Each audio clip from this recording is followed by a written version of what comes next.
Hooters back in the day Mm-hmm. used to have little funny quips on their wet wipes for after you're done with your food. Their And wet one of wipes? them, on their wet wipes, yes. Wet wipes. And one of them, Wet one of them said, "I have the body of God," and then it just went Buddha after that. So I was like, I've sort of identified with that ever since. It's a classic joke. Yeah, I love that for Mhm. you. Yeah. Personally. I think Yeah. that's great. Or Yeah. was that a Taco Bell packet? Oh, Incredible. They Could both be had either, funny. honestly. They both had funny statements. they do. Mm-hmm. Yeah, I don't remember. It was on some packet that should not have said something that funny. I'd like to believe it's both now. Yeah. The Taco Bell packets are pretty consistently funny. I can't speak to the Hooters wet wipes. I mean, and I don't think they do it anymore. I think they're all about tits and wings now. So They've Those that are still open because the Hooters here are closed. And the Hooters in my hometown closed. I got one down the street. Oh, Like, I could go so there you still have in access 5 to the minutes. good garlic parm wings, is what I'm hearing. Why would? Because I miss I mean, those. No, not really. Are they not good at yours? Because they were like the best wings at ours. I don't think I've ever eaten at a Hooters. Have you not? I don't think so. My Okay, dad so took me listen. there as a kid, which is a sentence take with as you will. I mean, I've gone there with my father. Like, now there are no Buffalo Wild Wings. I have had Buffalo Wild B-dubs. Wings. Mm-hmm. Yeah. B-dubs for sure. love the B-dubs. Also, so we have a place down here called Dick's. The Is that thing the where one they that they're insult mean you. to you? Hold on, you all said things at the same time. It is not the male equivalent. It's just called Dick's. So But there's it's not that. the one where they're mean to you. That No, was my I question. wish. Oh, okay. I wish I would have a ball. No, That's called Dick's Halfway In. Ah, yep. And it's a themed restaurant where your server insults you the whole time. A friend of mine worked there. fantastic. Yeah, no, it is not as interesting as that. They just have wings, and they have an array of sauces. That's pretty nice. And then you can decide if you want to add heat to them. So they're like more different. So you can have like a barbecue and then make it hot. It's like hot barbecue. Okay. I don't hate that. Mm-hmm. Yeah, try it. Have you ever been to a Tilted Kilt? No, You know is what? that? Yes. That's Irish Hooters. It is Irish Hooters. It's true. I adore that. And so- I want to go. I was working at a shoe store when that started, when the Tilted Kilt started opening here in my city. So all of the potential servers were having to come in to get Doc Martens. So that was fun, and I got to see like which staff I would be seeing if I were to go in there. It was all right. It was all right. It was all right. It was okay. That was the prevailing notion. Yeah, it was all right. It was mid. Yeah. Yeah. And then the Tilted Kilt here got replaced by a Culhane's, which is just another Irish pub. Never heard of that. Yeah, I was gonna say, I haven't heard of that one. Vast web. It is also mid. Miss Wow, Bennigan's. I guess our takeaway is just go to Hooters. Yeah. I mean, you can take that away. Unless you're Mallory. Unless you live in the town Mallory's from. Yeah, and then you can't go Then they get can't it. take We it. have Twin Peaks here, though, which I've never been to a Twin Peaks, but to my understanding, it's like the same concept, but like Stony Yeah. Mountain style. So, like, I could try that at some point and see if their wings are good. I did used to love, like, Hooters was right down the street from my college, though, so I'd go get Hooters wings and take them back to my dorm. Ooh, food related question, and then we can absolutely do this thing that Dude, And then we like, can play the the actual game that we're game here gonna for. play? Whatever. absolutely. But I do have one. Okay, Will. Yeah. Do Yes. you all have a Penn Station in Baltimore? Yeah. Yes. Why? Wait, hold on. What do you mean? Is that a chain? Yes. Oh, we have a train station that is called Penn Station. No. Not Yeah. the same thing. I said food Okay. related, William. I said food related very Well, that's specifically. why I I was paused. like, I there's was a like, Penn yeah. Station in like New York. Like what? Yeah, we have one too. I was like, yeah, Yeah. we have a Penn Station. And then I was like, wait, that's not food related. Thank Although you. I have a story about the Penn Station in Baltimore, but go on. Okay. So, well, no, you said no. So I don't know what that is. Probably not, because I think it would get confusing since the actual train station is called Penn Station. What is that? it's a good sub place. Mm-hmm. Oh, Real good yeah. sub Real place. good. I don't think we have that.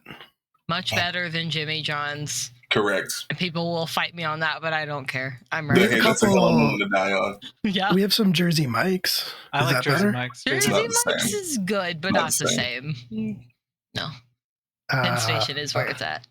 Yeah, correct. Interesting. Listen, I would fuck up Keep a an eye pizza out. sub right now. Like, Yes. Did you Really? say pizza sub? Mm-hmm. Yeah, there was a Penn Station right across from my ex's apartment. We walk across the street and I get a pizza sub at like 2 a.m. It was one of my best choices I could have ever made. Like, fantastic for me. Truly phenomenal. Yeah, I don't think so. It's very hard to Google because there's a lot of the fucking train Penn station keeps stations. coming up. Like It the band, seems- the Presidents of the United States of America. Like Exactly. there is no Googling that band unless you put parentheses band. Exactly. Huh. Yeah, I don't know. It seems comparable to a fucking, what do you call it? Jersey Mike's. Do your Jersey Mike's sell fries too?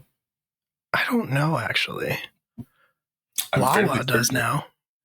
Yeah. Yeah. Taco Bell does too. Yeah. Nacho fries. I Yeah. don't think I've even tried nacho fries, and that's surprising considering how much I will absolutely go get myself some Taco Bell. They're fine. They're all right, but I enjoy them. I enjoy the Yeah. ranch. It's fun. They are not good. Yeah. They are delicious. Mhm. Yeah. I think That's fair. yeah. It's gonna be my new favorite way to describe things. They're not good, but they are delicious. Gotta Like, go with the wow. captain on that one. I don't know what to tell you. Like, Aye, Captain. Well, speaking of Q being the captain, maybe we should play this game. we should in We fact. should. Probably. But we've only been yapping for 9 minutes, which is significantly less than class reunion or Academy Age for that matter. So still coming in under the wire. We're doing so good. yeah. I'm We so are. proud of us. And there's We are. 4 of us. So I mean, sure. There's 5 of us in those other. Anyway, it's fine. Hi, hello, welcome. If you've Hi. never caught us before, we're live from the apocalypse. We're not for profit TTRPG studio type situation that makes actual play content like streams and podcasts and things like that to raise money for nonprofits and aid organizations. And we're currently, for the time being, in stretch goals benefiting Doctors Without Borders. We've been fundraising for them for quite a while. I don't remember when we started, but we've been raising money for them for a long time now, and we hit our goal on Sunday night. So we extended a little bit until we get a chance to sit down and talk about who we're going to fundraise for next. But in the meantime, feel free to keep donating if you are so inclined. We are at $2,020 out of a new goal of $2,200, so not even that far off. And if we hit that stretch goal a second time, who knows what we're going to do. But yeah, we just asked that if you like what you see here, instead of doing the normal Twitch things of subscribing or giving us bits or doing any of that, interacting with any sort of Bezosian fake currency, you instead take whatever the going price of that Twitch subscription is and you give it directly to Doctors Without Borders instead of us, because they do very good and important things with it, and we just play games on the internet like this one. We have, to that end, hidden the subscribe button. You'll notice that it's been replaced with the donate button. You can just click on that. It'll trigger an alert once your donation goes through. It'll interrupt whatever is going on. We will pause. We will say thank you. And yeah, if you are able to locate that subscribe button, if you really feel a strong need to, which I would encourage you not to, once again. But if you have like a Prime subscription that comes with a free Prime sub, you should give it to somebody. You could give it to us. You don't have to. You could give it to somebody else instead. Occasionally, Twitch gives us some money, and we do things like pay for art of Q's class reunion character. Oh yeah, which may have happened recently. Not saying it did, not saying it didn't, but might have happened recently. Keep an eye out for that. Yeah, we do that. And that triggers a different alert. Just be aware that if you do that, beloved Dimension 20 Dungeon Master Brendan Lee Mulligan will kill a dog, murder one dog for every month that you've been subscribed to this channel. So, I don't know. I guess maybe look within yourself, see if you could live with that. If not, there are better options. Doctors without borders. Just saying. This is Nephilim Tenebris. This is a game set about 10 years, 15 years after one of the first games that was ever streamed on this channel, Nephilim. Nephilim Tenebris is a gritty near future sci-fi game, which we are about to get into. It's about a crew of burned out gifted kids traversing the solar system, doing crimes, trying to get places on time. Sorry about the rhyme. doing great, sweetie. You're doing so good. I'm so proud of you. The fault is mine. Let's get into our introductions, shall we? We are a couple members of our crew down this evening. You may notice, unfortunately, Alex and Eli are not going to be able to join us, but that means that we'll hop halfway down the list. Mallory, that means you kick us off tonight, if you would be so kind. I did not think through the fact that I would have to go first. Hi, I'm Mallory. On this particular show, I get to play Luna Larson, who's also known by Indy, because we had to fake their death for a reason that we still kind of have not figured out. We just sort of jumped the gun on that one, and we're like, yeah, dead sounds great. So we're dealing with that, but they are the runner playbook, and we both use they, she pronouns. We're loose tonight. We're all loose. We're loose. We're getting tonight. there. We're real loose. Q. So loose. We opened with a Hooters conversation. What do you want from me? That's true. It's true. Only It's the very most true. buttoned That up was here. on me. The most Absolutely. professional. Hi, I'm Q, he, him, and tonight I'm going to be playing Captain Cassidy Starrunner, who does beg the question, can you make mathematicians hot? I say yes. Also he, him. And Rose. Hi there, I'm Rose. I use they, she pronouns. I'm playing Jojo Broxton, the brooding engineer on this show, on this fine crew. She uses she, they pronouns. And yeah, she's one with the ship in that she's got a bit of the ship as her legs. And she's great and needs her wheelchair fixed. Part of the ship, part of the crew. Part of the crew. Aye, Captain. Play ball. Oh, right. And then there's me. Hi. Hello. My name is Will. I run this game. I'm your storyteller for this evening. I play everyone else except for Padlock and Dickie, who are gonna be occupied this evening. Our two sweetie pies. It's true. Our two doctors. Our two doctors. Our We're doctors. doctorless right now. What are we no. to do? Not a single doctor. No one to be need found. patched up. Unless you're the ship, don't come to me. Well then, with all of that in mind, I think we can probably go ahead, get on into our game this evening.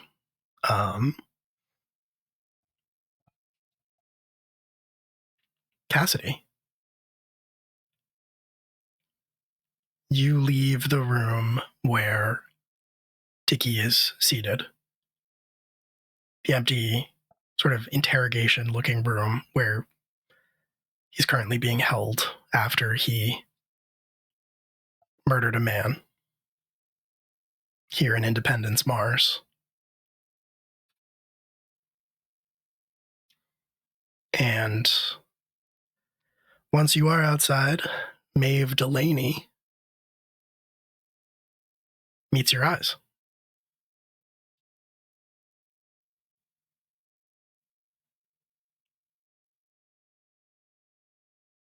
So, did your friend tell you what he saw in there? What he heard?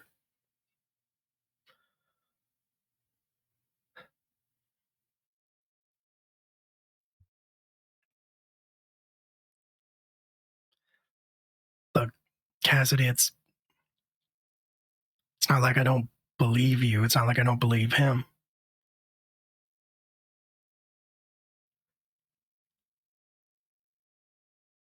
It doesn't change the fact that he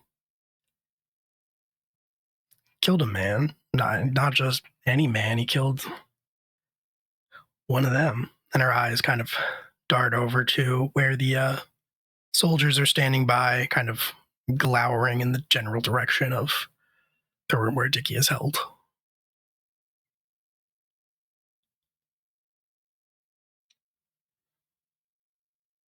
Okay.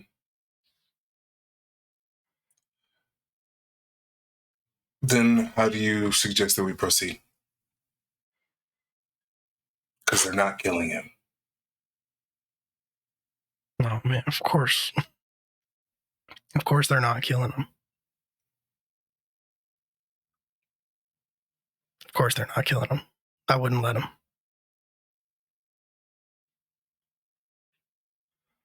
Trying to see if I wrote down the name of the soldier that went in there with you. I Don't believe I did. thought I had. Let's see. Hold on. Oh, you might have put it in the chat. Might have done. Because I definitely didn't put it here in the notes. Got to scroll past all the missed the missed sessions. This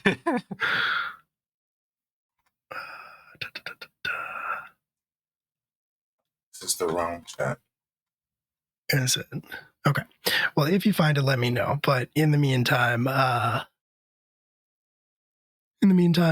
Maeve is gonna say, no one's gonna lay a finger on him. He's gonna be fine.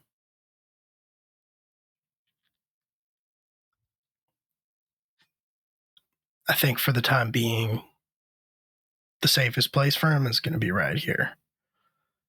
If I'm being honest.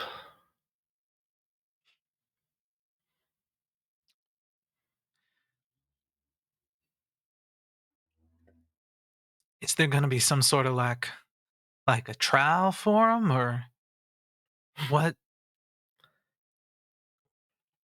Oh, I don't like that face. No, it's fine. I believe his story. I think most folks here are going to believe the story. Doesn't really matter if they don't, regardless. Not much that can be done about it now, but I think that's one of the reasons why him staying here for the time being is probably a good idea, because that stops him from, well, running into anybody interested in laying out some of their own justice. Here on Mars, that's mostly what we got. Point of order check. Did we tell Maeve like who we thought Dickie killed, like the suspect? Like, did Dickie tell any of us that? I think Maeve was there for that conversation. Okay. I wanted to make sure I wasn't like dropping a bomb by just saying, well, I'm not just worried about the fellas with the big guns. I mean, if there's whatever family or org Dickie's with, worried about someone else trying to come in and finish a job.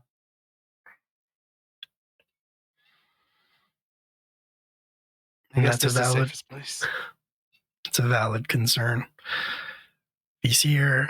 I can keep an eye on him, and so can everyone else.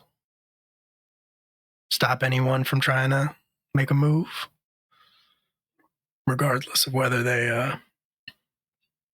regardless of whether they're just after payback or working for, well, someone else.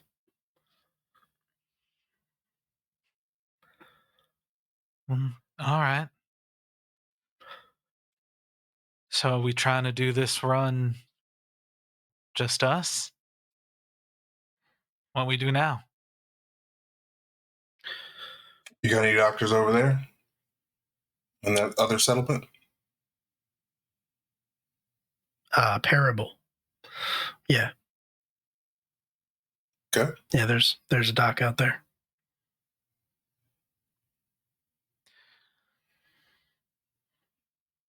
Okay. Sorry. Go ahead. I was going to say, would we want to leave somebody here, watch over Dickie? One of us, just in case there's any trouble. Splitting up always seems to be a bad idea. And I think Maeve is going to sort of look meaningfully at Padlock, who is kind of just standing there, still a little out of it, still a little glassy-eyed after all of the recent revelations and bombshells and things that have gone on. And that Jojo would squeeze their hand and then elbow them in the gut to be like, "No, this, you watch over them."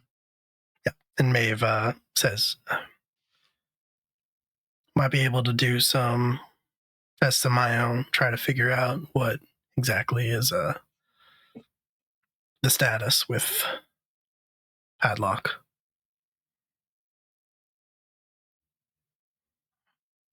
All right. Then the rest of us are going to go and do this delivery as promised. Really, really do appreciate that. There is one complication. Always is. You got to get out to Parable. Mm-hmm. Problem is, it looks like the Coalition warship is stepping up its embargo. Just received communication. They've shot down 5 ships today. Just running ammo. Okay. So then that means we have to be faster than them. That's fine.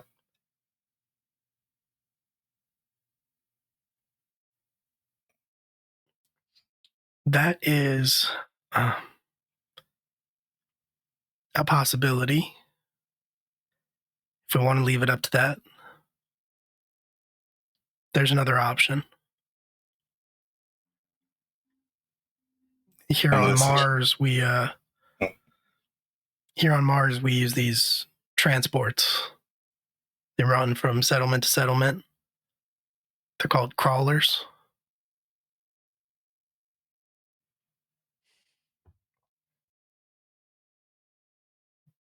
Interesting.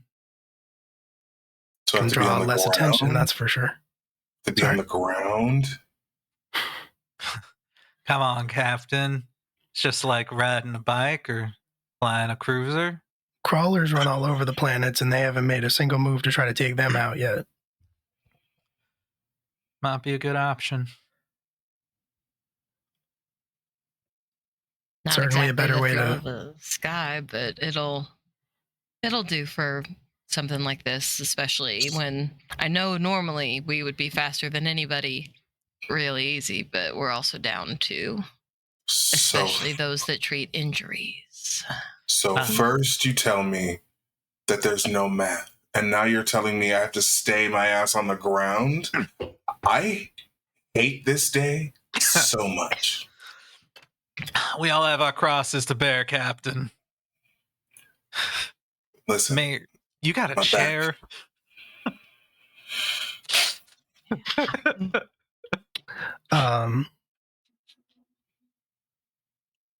Jojo, are you in your chair? No, Your currently chair's broken. chair's Right. broken, so currently she's in a actual chair. Like, I assume while talking about this. I don't have much handy at the moment, but why don't I take a look at yours and see what I can do? By powers combined, I think we can whip something up. Yeah. Before we move, then I'd like to work with Maeve to fix up and patch up my chair. Yeah, and I was gonna say I don't think you really have to buy your powers combined, because when you show it to Maeve, she kind of just like examines it, gives it a good once over, and then that same sort of reddish glow appears over her body as the some of the motes of light sort of detach from the aura, for lack of a better term, and swarm all over your chair and basically go to work. The process does not take particularly long, but when they return to her and the glow fades, your chair looks better than it did before. Joe looks on in astonishment and awe, and then just goes, I ain't ever gonna get tired of seeing that. And goes in and like plays with the chains and stuff and the baubles. I don't even know how you fix this shit. Okay, shit. Thank you. I mean, there's a lot to be said for doing things the slow way, the right way, but when time is of the essence, it sure does come in handy. It's a very pretty trick.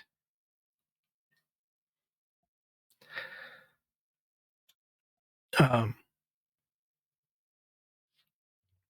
any of you still injured? Yeah. Okay, cool.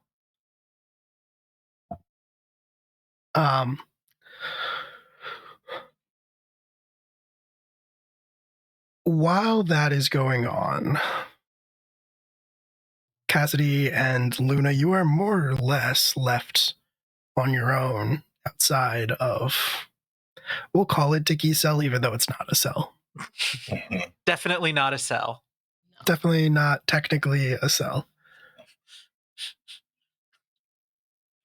Okay. I think Cassidy will take Luna off to the side for a moment. Okay. So we're going to do this run. And then when we come back, we're going to figure out what the fuck is going on. Yeah? Yeah. Okay. Yeah, it's a quick delivery. How bad could it be? There's no... I mean, we're not even leaving planet. It's on the ground, and I know that that's the worst, but... It is. I hope it doesn't actually, like, crawl. I'm really looking for at least a skitter. I want a skitter, you know what I mean? Like a little, like, I get airtime sort of situation. Or it doesn't go slow. If it goes slow, I'm going to hate every second of it. I'm going to be insufferable, and I just need everyone to know that. I know. I have a couple flasks still full, though, so it'll make it easier. I figure you can probably drink even more and get away with driving on land than you can drink and fly in the sky. God damn it. I don't see why that doesn't make sense, so I would think that we're fine. They're not wrong. Probably. Yeah, you're probably right. Yeah. I guess we'll have to see. I'll have to see what the controls look like. Yeah. Hopefully nothing too shabby. I mean, I've drove land-based vehicles a couple of times down on Earth. It can't be that different. Yeah, I mean, like,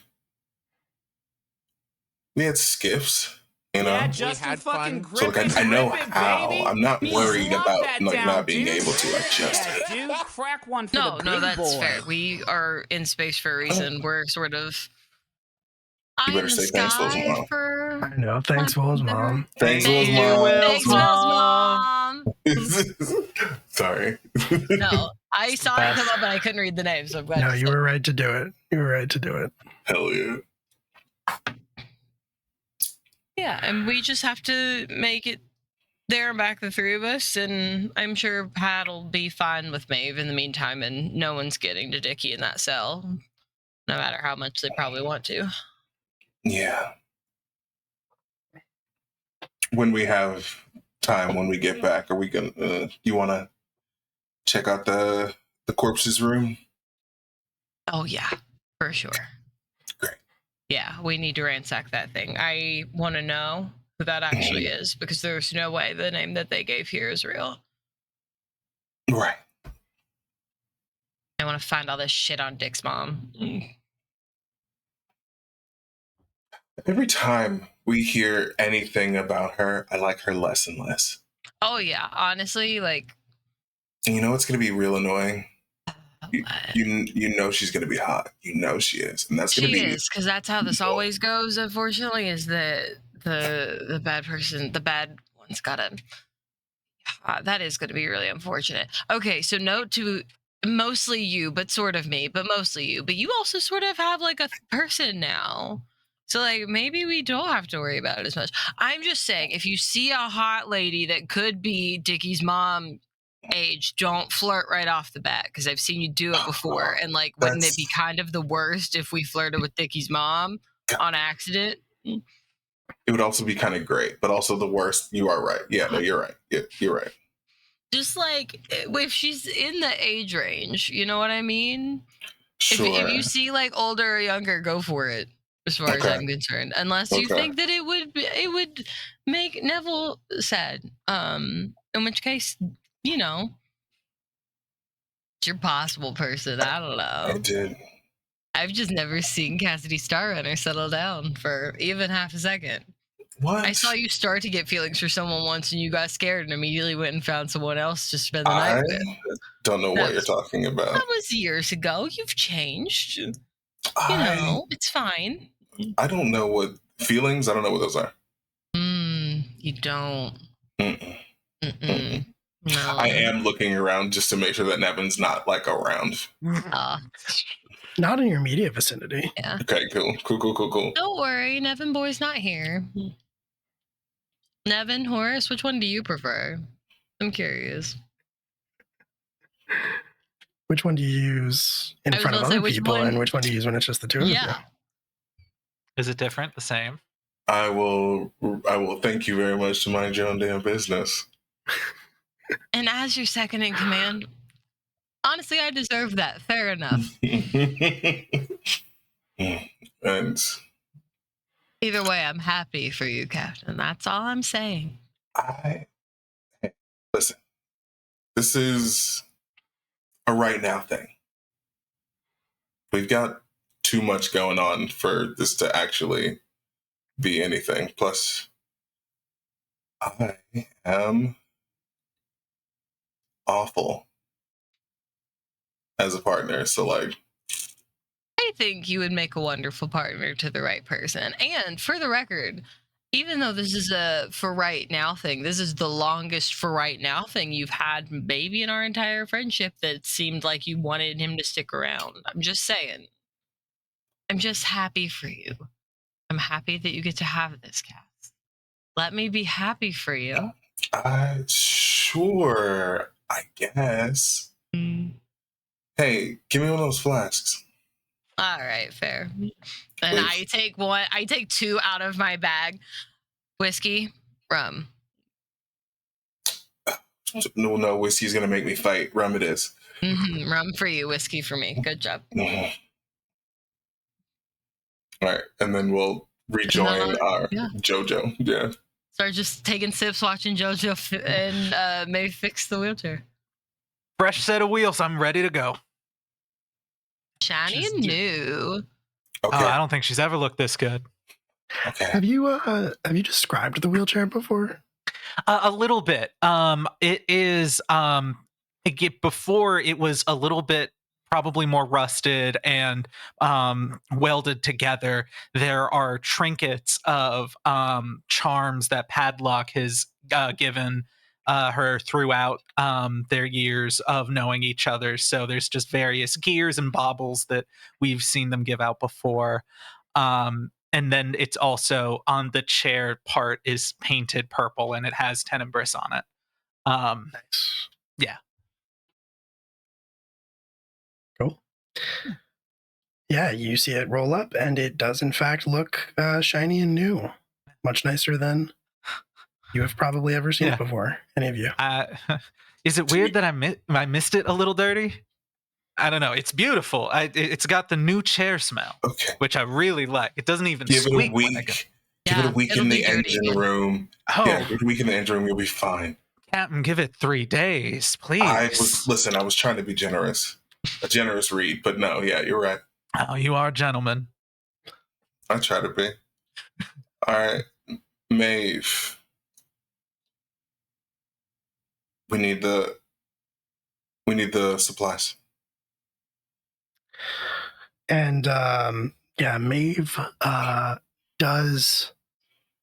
One of the soldiers walks up to her while you all are having that conversation and hands her a locked, what you assume is a locked metal case that has a handle on it. It does appear to have some level of like tech built into it. What purpose that serves, I think you're not 100% sure of at first glance. But yeah, it's like a chrome briefcase or stainless steel briefcase with some tech built into it, a handle protruding out of the top. She gets handed it like flat, and then when she takes it by the handle. And when you say you need the goods, Cassidy, she holds it out to you. Good. I will take it. Should be enough there for Doc Reagan to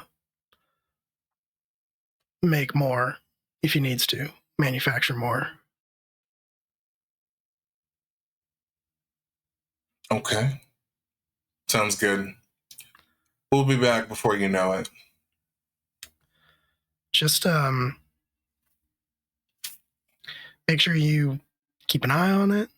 That goes without saying, but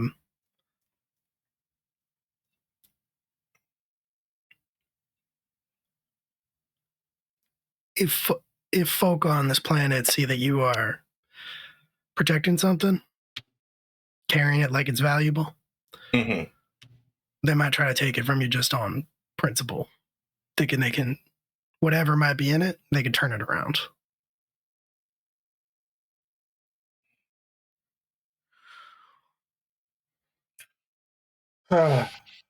Okay. Gotta tell you, there are more and more things that are pushing my timeline. I'm not pleased.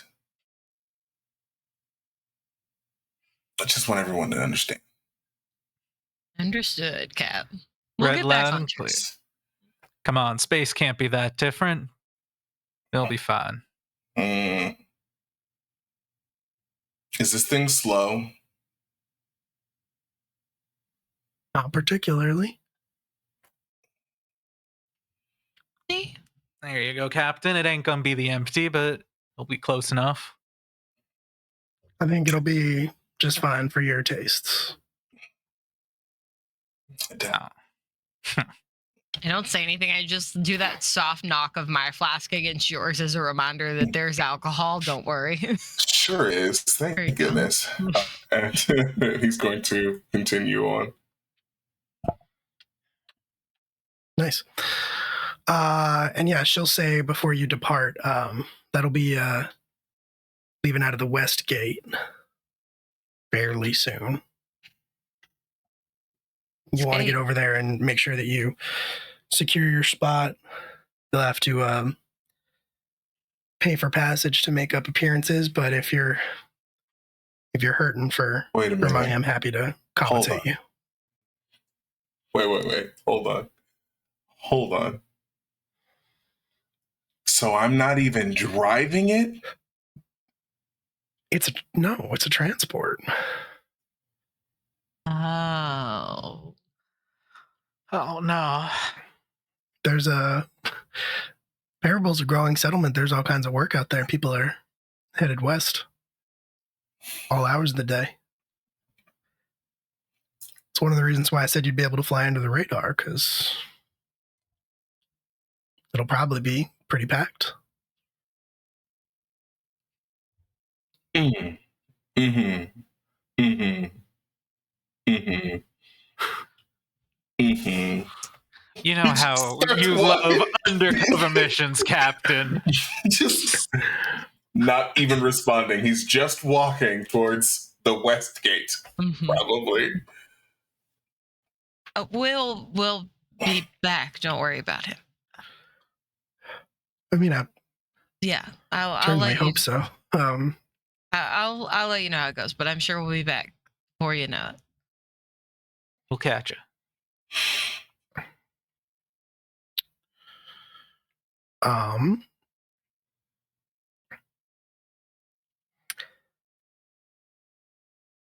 Yeah, and you follow after Cassidy Star Runner. Cassidy, are you headed to the west gate? Mm-hmm. Like she said? Okay. Mm-hmm. Okay, hold on. Is the west gate in the direction of where our ship was? Actually, I don't think so. Okay, all right, then that's probably you're for in- the best. You're in the shipyards. Yeah, the Tenebris is in the shipyards. Yeah, the west gate is different. Mallory. Uh-huh. Can you pick a number between 1 and 10? 6. Rose, can you pick a number between 1 and 10? 3. Okay. Luna, as you are getting ready to follow the captain, I think you notice kind of hanging off to one side Nevin. I'll run up to him real quick to explain what's happening, just in case he doesn't know where Cassidy's run off to. What are you saying? Hey, Nevin. I just wanted to let you know we're off on our quick delivery. We are sort of at the mercy of other people's driving speed, which I'm sure you can tell Cassidy's not a fan of. But I wanted to let you know because Cassidy went ahead and walked off toward the gate to just like get it done. But I didn't want you to think he disappeared or anything. He holds up a hand to stop you from talking. And he says,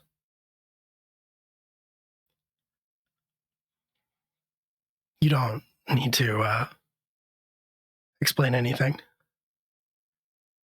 I get it. You get what?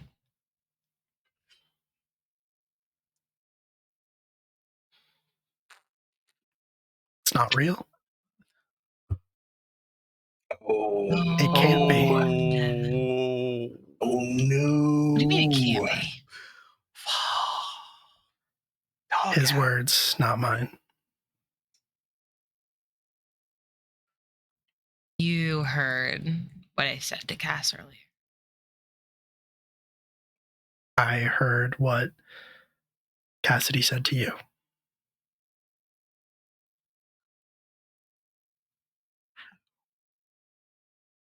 For the record, I have known Cassidy for climbing toward a decade. You make Cass very happy. Happier than I have seen them in a very long time. And I don't think he knows how to handle that. But I do think that it is realer than he would like to believe. Cass is very good at if you don't let yourself get too attached, it can't hurt when it's gone thing. It's what you have to do when you're in our position, that I know you know about, obviously, but don't give up on him just yet.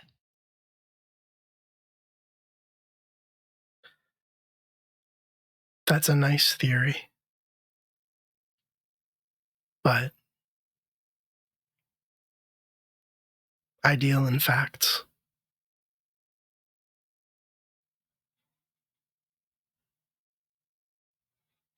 Can I lie right now? You can make me roll whatever you'd like. Yeah, I mean, I can try. You can try. I have a move I've never been able to use in this game. Sure. Because it's never come up. I'd like to use it now. Okay. Just that I have something on me of Cassidy's. So I'd like to use tucked away for later. Yeah. So when someone needs something, anything you could like fit in a fist or a pocket or whatever, I can roll to see if I have it. Okay. And I basically want to have something of Cassidy's and lie and say that he asked me to leave it with Nevin. All right. Roll with gut. I'm trying to save this for you. No, I get it. It's fine. I got a 9. All right. On a 9, normally you've got it, but it's only good for now and will break soon. I'm going to interpret that a little bit differently. Okay. I'm going to say that the only token of affection, and you can define what this is, but the only token of affection that you have on you that you could pass off as Cassidy's is something from your ex.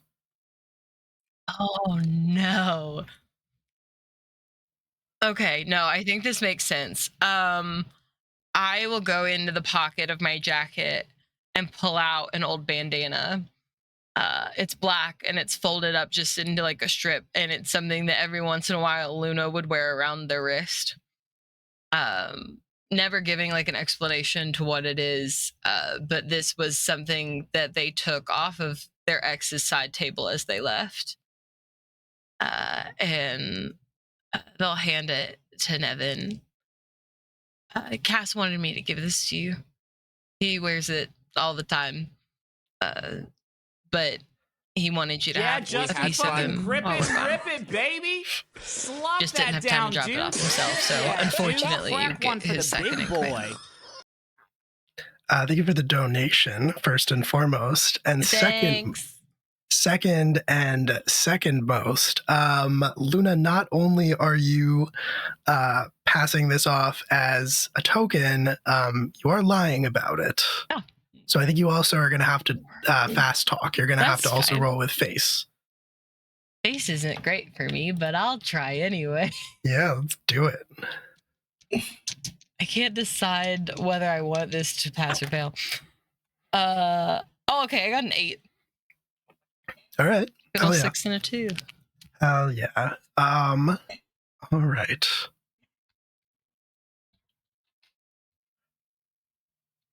Okay. Yeah, I think that makes sense. He will reach out and he'll take the bandana, he'll kind of run it through his fingers. He'll look at it for a few seconds and then he'll look at you. Kind of confused.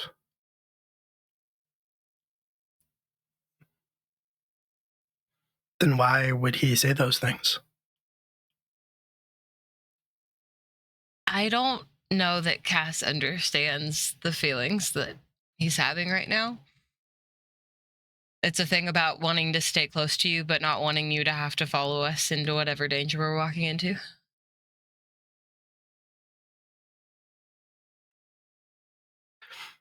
No, Mallory, I said lie. So first of all, Look, Vicky's therapy has actually been paying off. That one book he read, really well sourced. Yeah. I feel like the part of this to Luna reads as a lie, and the other part of it reads as something from their own past when they had to leave someone they love behind that is a little too close to home for them to have ever contextualized by themselves. So now in trying to save this for Cass, it makes a lot of sense to them that they're like, this is a flat out lie and we're not going to examine it any further than that at all. I don't have feelings. We're going to put those feelings back on the shelf. They don't have to live here. It's fine. It's a not for now thing. Goodbye. Compartmentalize it. Stop it. No, that makes total sense. Yeah, everything's fine. Okay. Sure. Oh no! It's just jumping onto me, digging his claws in. That's all. He's awake. Yeah. He is unfortunately awake. The cocoon did not work. No, he slept for a No. little while. This is what he does, though. He sleeps. He'll sleep for like 10 minutes, and then he'll cause chaos for 30 minutes, and then he'll go back to sleep. Can you just hold on 1 second? I gotta do a thing. It's okay. You take your time. So the cat naps bring power.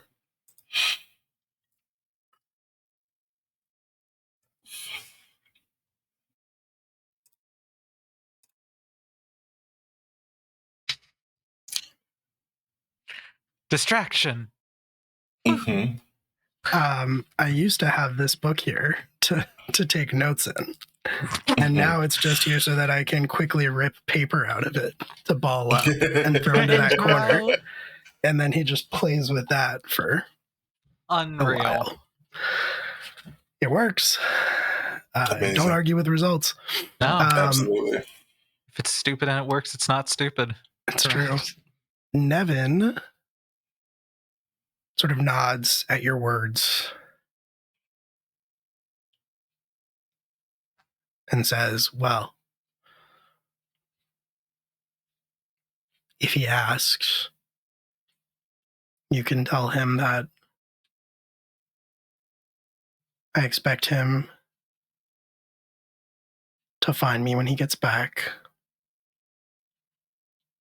But more importantly, for him to come back. Noted. We will be back sooner than you even think, and I will make sure that he knows his very first stop should be you. He just kind of nods and turns and takes a few steps away from you. But before you start walking after the captain, and Jojo, it's up to you if you pause to like observe this interaction or listen in on this interaction or anything like that, or if you kept moving.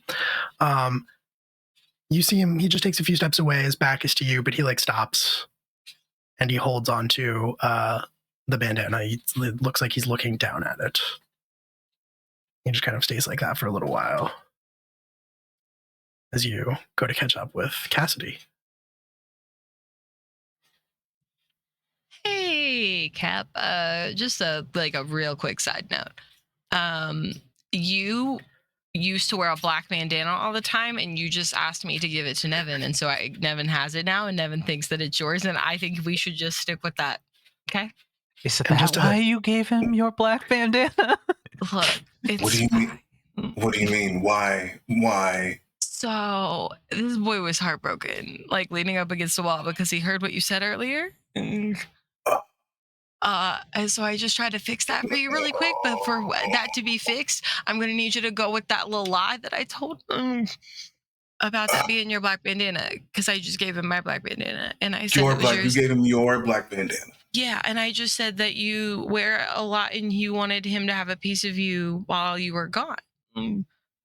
And he thought that was really sweet, and he asked me to pass along the message that he, one, expects you to come back, but two, he would like you to come find him when we come back. So, like, you just think out this whole thing, and then if you decide that you don't want it to happen anymore, then you just get my black bandana back when you break off whatever it is, and then we're done. And I just fixed it for you. You're second in command doing my job. I thought my Okay. shit was complicated. Okay. You look very Taking a- stressed. We're getting We'll ready get to it. leave. We'll get to that in just a second, JoJo. Stepping back from this moment, just stepping back from myself and my own personal feelings. Thank you You're welcome. for doing that. Stepping back into it. What the fuck? Look, I am trying. Look, I just want you to know that the decision is open when you come back. And this poor little boy looks heartbroken. We've already established that Nevin is what I look at and feel I need to protect because he's this big around and, you know, whatever. And I just want you to be happy. And so I just did this little thing really quick. It's not a huge deal. It's just a bandana. It's whatever. What did he hear?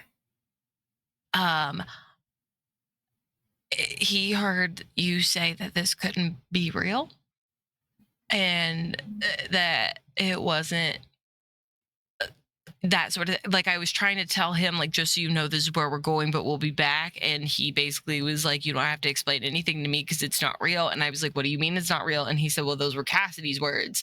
And I was like, oh, you heard what I said earlier? And he went, no, I heard what Cassidy said to you. And so I was like, okay, so he didn't hear the like self-affirming stuff that I was trying to give you. He just heard the part that you didn't want it to be a thing. And that you didn't have feelings and things like that. Obviously, I have feelings. It's a fucking lie. I'm aware, and that's why I gave him a bandana for you.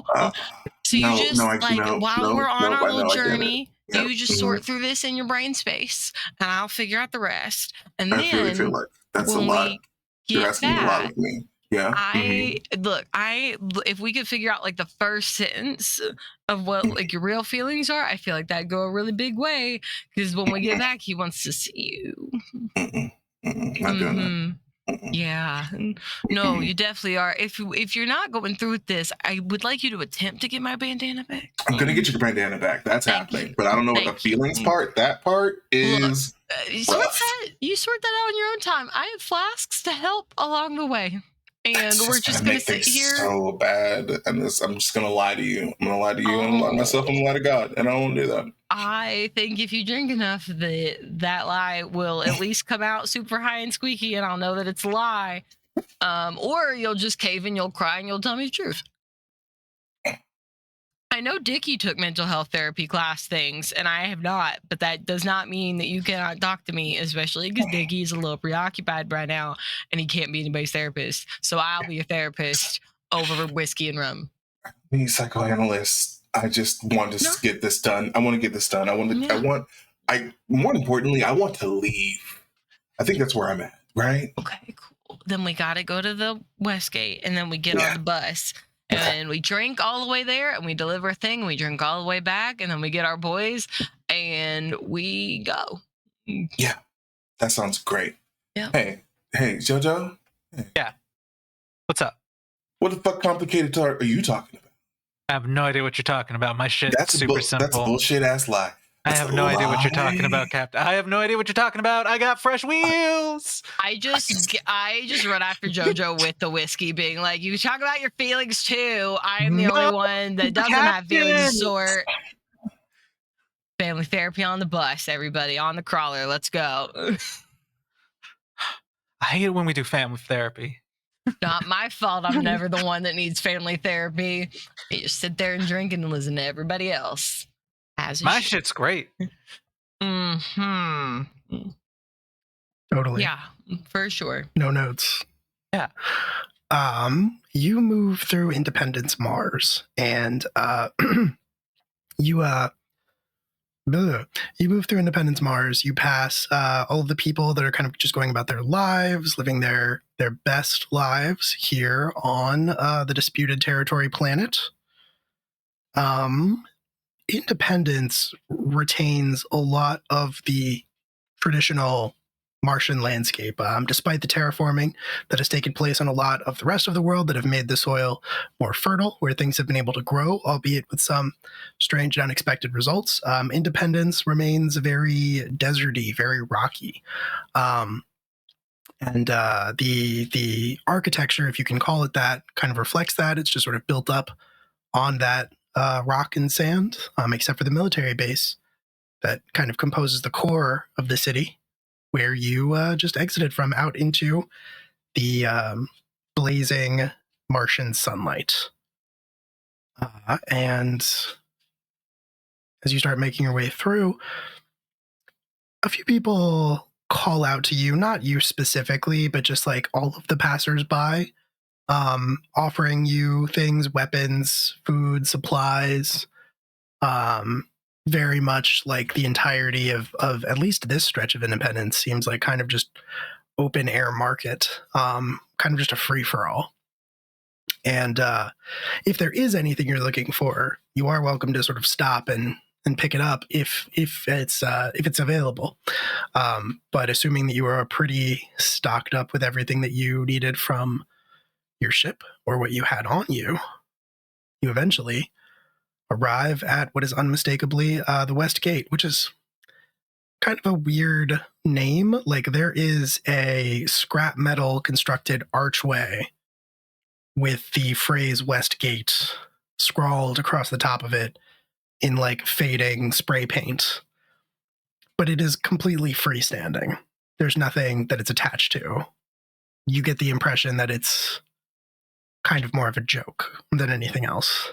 Regardless of that, you can see a vehicle on the other side, which is stained. The rough metal of it, it's vaguely train shaped, except it has more like tank treads than train wheels. This particular one looks like it's about 3 cars long. The metal is stained red with Martian soil and clay. And the top of it is extremely sun-bleached. And you see a lot of people kind of milling around, loading things onto it. It looks like the 3rd car of the crawler is storage, pretty much. You see people stashing bags, suitcases, crates in a few cases back there. And from the manner of dress and the quality of the belongings that a lot of the people that are here to board the crawler possess, it kind of seems like desperation. It kind of seems like they're not well off, that's certain. That you haven't really seen anybody here on Mars who gives off that air. They're not well fed. They don't appear to be in the best of health in some cases, but almost universally, spirits seem to be pretty high. Like, there is an air of hope in addition. And I think you probably overhear a few conversations where they talk about the opportunity that's available in Parable once they get there. That there's work, and there's food, and there's board. Yeah. A very sort of serious looking old woman. It's hard to tell exactly how old she is because she is so covered in, like, her face is so covered in crags. It's so like worn and sun blasted. She's kind of got a leathery quality to her. Her hair is cut very close to her head, and it is iron gray, kind of sticks up in a few spots, almost like bird feathers, like down a little bit. And she is certainly missing most of her teeth. And I think actually she's wearing like big welder kind of goggles. That as she's approaching all of you, she pulls up to reveal that the skin underneath of those is several shades lighter than the rest of it. You're not sure whether that is from like Martian sand being blown in her face or if it's just from being in the sun. And she just has like really bad goggle tan. But she reaches you, and she reaches all of you basically, and she calls out, and she is nigh incomprehensible when she speaks. You're not sure where the fuck this accent is from, or what it is, or if it's the result of her just not having most of her teeth. But she says to everybody gathered there, all right, well, be boarding soon. Need everybody to pay up. Here to collect. Did you catch that? Yeah, she just needs us to pay. Oh, half of it, and then brain just gave up. That's all right. Earth had a lot of interesting accents all around, so I can get through most of them. Fair enough. I'm gonna watch for other. Ships. I said ours differed based off of the ships. Oh yeah, no, that makes a lot of sense. I'll take care of paying her if you want. I'm just watching for other people to pay her first. Make sure she's the actual lady we're supposed to pay and not someone just trying to grab cash. Are other people paying her? Yeah. She stands there and she has like a real busted old data pad with a cracked screen in one hand and just her hand out in the other. And I think it's probably been a while because of the areas you've been traveling in since you've seen anybody pay with like physical currency. But a few people are. You see like a few like old Earth currency coins being deposited into her hand. In a few cases, probably some paper money too. And then plenty of other people are also just using their devices just to send her the units, kind of just like swiping them along the pad as they go. And when you all reach her, she looks you over and she says, "Turt each." Each. Okay. Sure. Is that how much I saw other people paying, like the people that were giving her physical money, since I would have seen physical Earth money before? Yeah, it looks like you have to do some quick calculations, but if anybody's qualified to do that on this crew, it's probably Luna. Yeah. So yeah, you can do some quick math, and I think you realize that a couple people overpaid, a couple people underpaid, but it all probably evens out in the end. Okay. I'll give her the money for the three of us. Cool. And I assume not in physical currency. I assume you are. No. Yeah. On my digital. I do have a little bit of physical currency, but I'd rather keep it just in case. Yeah. Absolutely. All right, cool. And she nods to you and lets you go ahead. I think when you are close to her, you do notice she's wearing these like coveralls. And I think you can see there's like a faded, you don't know if this is her name or if this is just the name that was sort of stitched onto them, but there's like a patch of fabric where like a name would go, and just like stitched in very sort of clumsily, it just says Jet. Oh my God, I love Jet. I stare at it for a second and go, "Thank you, Jet. I hope you have a wonderful day." Oh, you're too sweet, Dury. I try my best. Toward the Calling a bard? Yeah.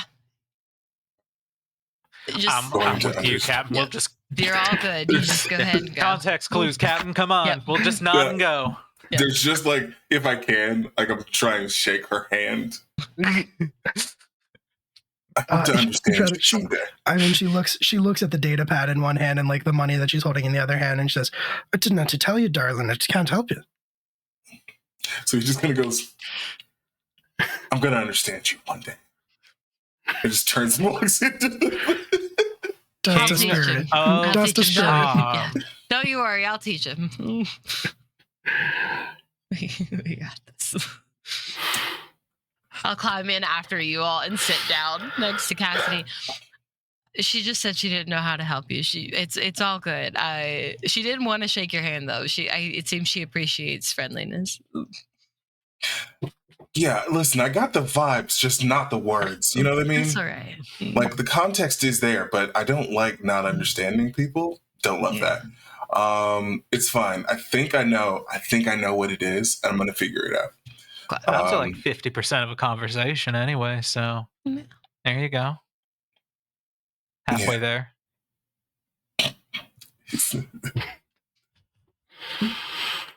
Cannot be contained. When Papa. you We cannot. The best boy. He is the best boy. When you get onto the crawler, it looks like the first two cars, which are pretty long, seem to be where most folk are staying, or staying in quotation marks. They're built a little bit actually like aircraft carriers, where like either side of the walls are just lined with seats that you can sit down and strap yourself into. It does look like set into the hull of the crawler over each of those seats. There are a couple different like ports where you might plug in various devices, like charging ports. So it's not like entirely devoid of amenities, but like some of them are clearly not working because they just have electrical tape over the ports. Clearly sort of indicating that you're not supposed to use them. I think on the electrical tape in like red marker, someone, probably Jet, has drawn like sad faces. And people seem to be settling in. A lot of people seem to be talking to each other, making small talk. Some of them probably seem to know each other. And I think you are probably greeted by a few of them. I think you take your seat. The first car seems to be filling up pretty quickly. The second car seems a little more empty, at least for now. Then we best get a move on. Yeah.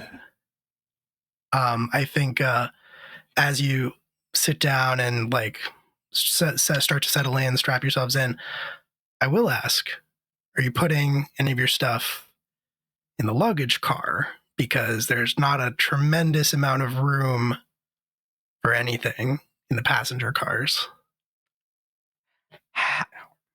Assuming it's bigger, like it couldn't just be in Joe's lap.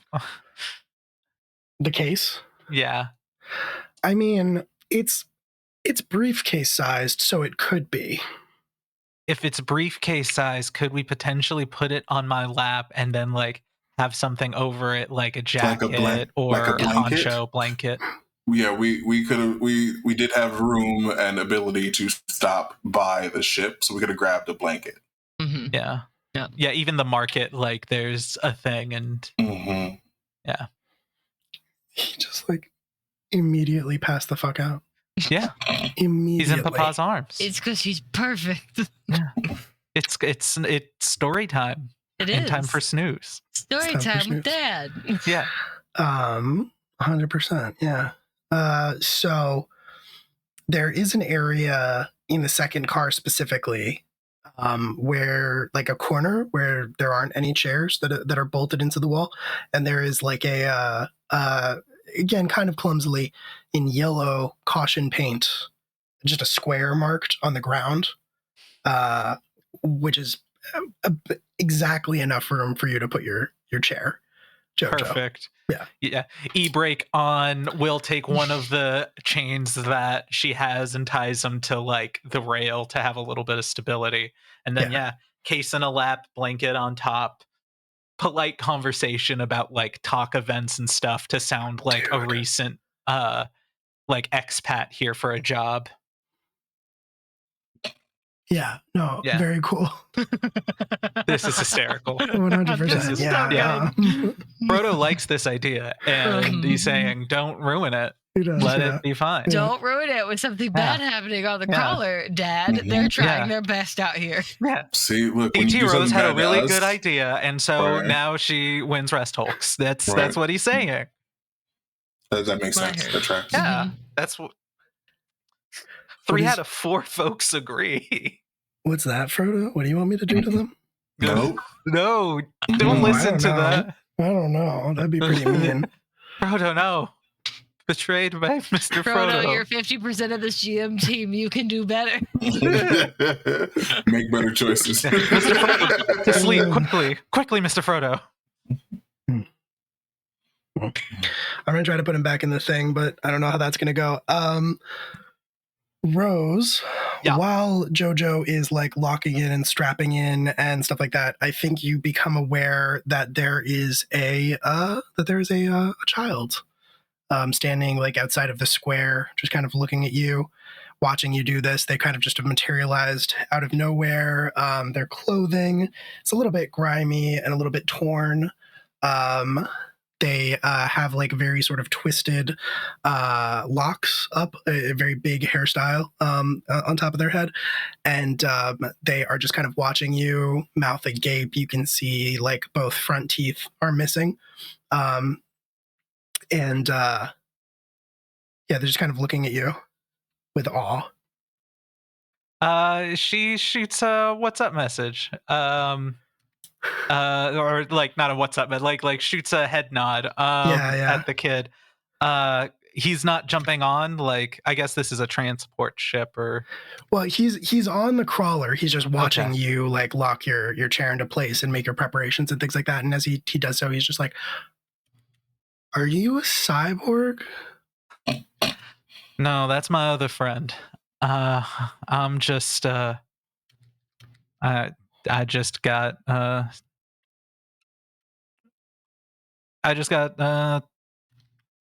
special legs.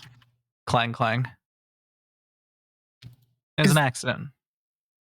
This is how they patched me up. They look like cyborg legs, Well, thank you. I think which is cyborg pretty legs cool. I mean, you could technically be considered a cyborg. I guess in some definitions, technically I'm a cyborg, but these don't do much. I just she starts showing him the inner mechanics of like how the legs move, which is really just like the reinforced knee joint. Like she'll take her wrench and move it and like shoot her leg out and shoot it over and like do some of the things that shows interfacing with the ship and stuff and just techno babble at him. And yeah, I think as you were explaining all of that, as you are having that conversation, you hear a voice that's kind of sharply says, Mikey. And you look up and you see a woman of about your age, if you had to guess. She's not like cleaner than the kid, Mikey, if that's his name. But she does appear to be in like she appears to be pretty healthy, which you can't necessarily say for a lot of the other people on this transport. And she's just kind of wearing like a very sort of worn set of overalls, maybe like a kind of a beaten to death old like leather jacket over that. Yeah, her hair is like a similar texture to Mikey's, but is like twisted. And I think you can maybe see like the edges of some tattoos kind of peeking out from the sleeves of the jackets. And she like hurries over and puts her hands on his shoulders and he's like, he looks at her and he says, I wasn't doing anything. I wasn't even being rude. And she looks down at him and I'm sorry if he said anything. No. Nah, it's a compliment. I'm happy to talk to another tech aficionado. Here. And she very quickly takes off one of the charms, which I think is probably half a washer, but it's cut into making it look like a half moon. And she hands it to the kid and is like, from one techie to another. He takes it and he like looks at it, stares at it for a while, eyes still very wide, and looks like at it and then up at you again and says, thanks. Now you're friends with a cyborg. That's pretty cool. What if, hey, what if you got like robot legs, but they had guns or lasers in them, and you could jump like really far? You know, I think I'm gonna have to work on that, but I got a friend. I think they'd be very interested in that idea. Very excited about gun legs. Or Yeah. laser jump legs, yeah. Laser jump gun legs. Laser jump gun legs. Laser jump gun legs. It's the classic we've all wanted. Laser Absolutely. jump gun legs. Okay, hey, let me take a note of that. Laser jump gun legs. Got it. Yeah. Honestly, kid's got a future in the stars. Yeah. The woman who came over and put her hands on his shoulders laughs a little bit, and she kind of like shoves him very lightly over towards the chairs, the seats set into the like opposite side of the wall, and says, all right, go strap in. We're leaving soon. I guess we're in this car now. And he nods and he listens, to his credit. He does run over and starts like strapping himself in, and she like shakes her head at him, but there's like a fond sort of smile on her face as she watches him do that. And then she looks back at you all and she says, thank you for, being nice to him. Yeah. When we were all kids. A delight. Right. I'm Selma. That's my little brother, Mikey. Oh no, shit. Never mind. Not that name. Sorry. Never Because mind. you know Yeah, I'm no, it was never in the unconscious. It was in the Fucking rude. Yeah. Wow. Fucking rude. Yeah, you're not wrong. That was rude. That was rude. Rude. Cass immediately enters 1,000-yard stare. It's true. It's true. You're not wrong. Yeah, no. Sorry. I said it and then I was like, oh, wait. It's That like, doesn't Where seem have I I've heard that that somewhere name recently. before? correct. Did you see me look I at? sure Did did. you see me looking at the list? I saw a little bit. I saw your face change and I was like, shit. Oops. Yeah. Okay, cool. I'm Yvonne. That's my brother Mikey. Yvonne? Mikey. It's a pleasure to meet you. It's nice to meet you all too. You she kind of gives you all a once over and says, not to be rude, you don't really look like you're going to Parable for work. Well, What makes you say that? She looks around and says, you don't really seem to be in the same sort of dire straits that the rest of us are. well, You I can tell you that we are going there for work.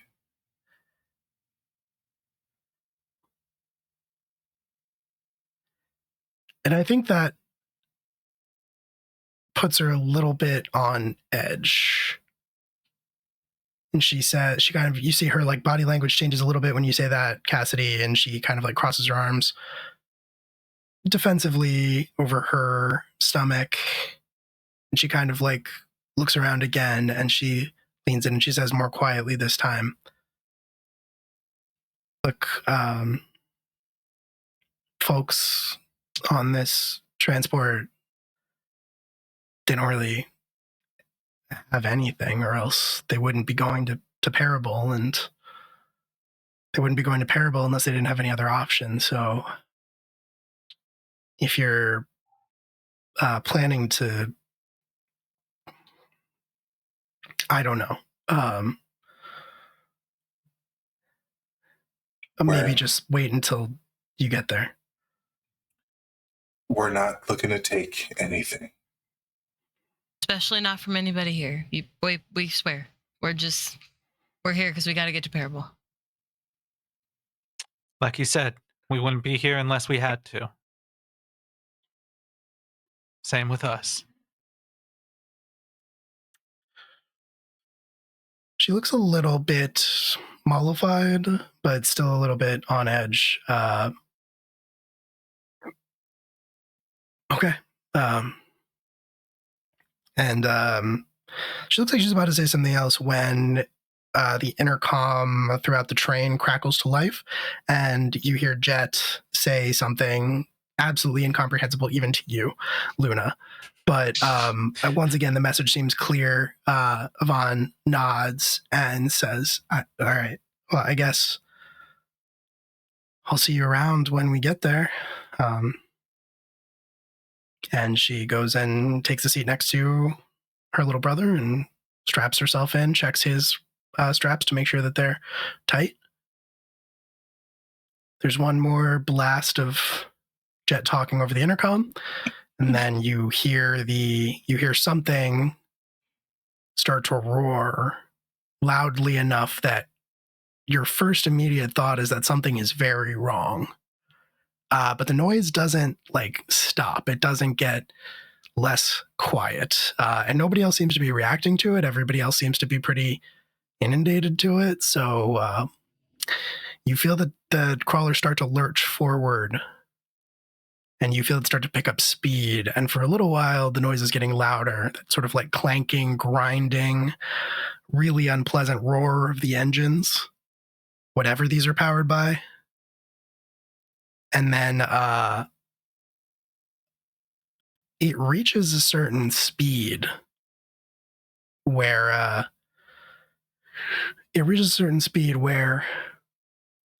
you feel it start to smooth out. Like you're not feeling as many of the bumps or the dips in the whatever path it is you're taking, but there aren't any windows and there aren't any view screens for you to like see any of the Martian landscape as you're moving. And as it seems to ramp up to speed, the engines sort of even out as well, and the noise dies down a little bit. And it kind of becomes clear to you, probably especially you, Jojo, that you've reached like some sort of cruising speed on these things. And they're not having to work as hard. Just like home. A little bit. If you say so. Home sounds terrifying. You gotta ride into Tenebris and my side. As it's just going. And yeah, I mean, you feel the occasional sort of shift as you maybe go over like a dune or something. You're not really sure. But for the most part, the ride becomes a lot smoother. People kind of resume their conversation. A couple people even like undo the straps and they start like pulling out bottles and like what little food they have. It's pretty clear that they're at least sharing whatever they have with each other.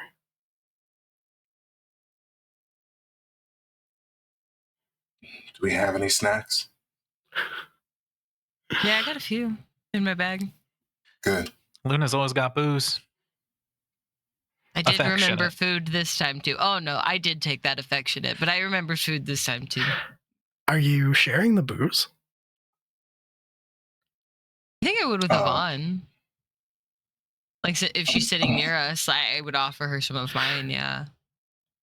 Yeah, I mean, I think it's pretty clear to you, and honestly, I think this is even funnier if this isn't Luna's intention, but like if you're just trying to share with Yvonne, when the bottles come out, everybody is just kind of sharing everything. That seems to be the prevailing spirit of this whole thing. So like when people see that you have like actual liquor that you're sharing around, there is a lot of excitement, and people like people are like, what's your name, stranger?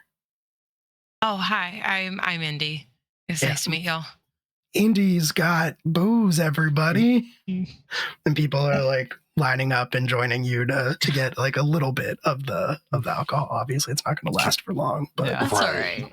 I think that's okay with them though, and I think this almost like unlocks a memory, for lack of a better term of it, because they used to be in big groups like this where they would share everything, and that hasn't happened since the foundation. Like they found their little crew when they got there and they were like, all right, this is what I'm sticking with. And went from like 30, 40, 50, 60 people around them all the time to 5. Yeah. You know, and there's probably not us. There's probably not that many in this particular car. I would guess there's probably about 30 people, maybe. But yeah. It's nice fun to get to share again. And I think like the question of did we get snacks was like, did everyone else grab some? We had a chance to step at the market, so I definitely would have grabbed some food along the way. Nice. Yeah, absolutely. So yeah, Cass is also sharing. We'll probably put the rum flask into rotation as well. I think Joe would toss Mikey whatever, like bag of chips equivalent, like kind of junky food. Yeah, kid friendly. But then otherwise, like kind of stay away from the crowd as to not put in attention, especially letting Indy take most of the run. Cool. All right. And yeah, you all kind of share what you brought with you. Everybody seems to be in good spirits. I think like as you are kind of enjoying what little food there is, what little drink there is, a couple people, like a pretty young looking couple pull out like musical instruments, just like a really beaten up fucking old guitar and like an equally beaten to hell like fiddle, and just play a little bit of music. Couple people that are there as well like sing along very quietly, but for the most part it's just conversation. For the most part it's just the music. and you are trucking along.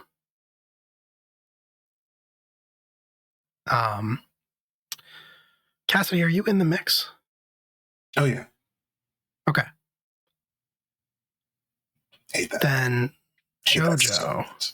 Yes. Don't worry about it. So much. Don't worry about it. Whatever it is, JoJo. run it together. Don't you worry, Cap.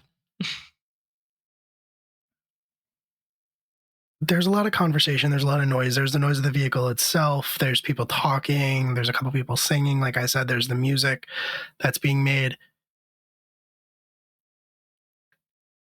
So it could be nothing. But for a second, you could have almost sworn that you heard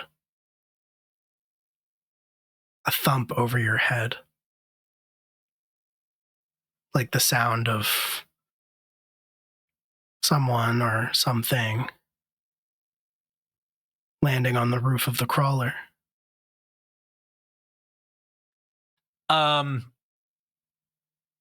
Okay. If possible, I figure we've been on the crew a long time. We have some sort of signals of like code yellow, code red, like something's up. I'd like I think that's her fair. to, with her wrench, loud enough to hit over the percussion signal using a code yellow, essentially. At least Sure. loud enough to like, even just loud enough to like play off rhythm, have Cass and Luna do it, and then just point up. Right. Just signal them. If possible. If possible. Which I I could guess roll we'll on a- find out after the break. Wow. No! Wow. Wow, get Wow. this. Just Bro, a you're solid half of this bat. GM team, and I'll be protesting a break. Fuck you. You all got so Okay. mad that you glitched in unison. Even Video Ninja was like, settle down. Yeah. Yep. So chill out. We'll be back in like 10 minutes. Don't go away. Let's find out what happens on the crawler. Stick around.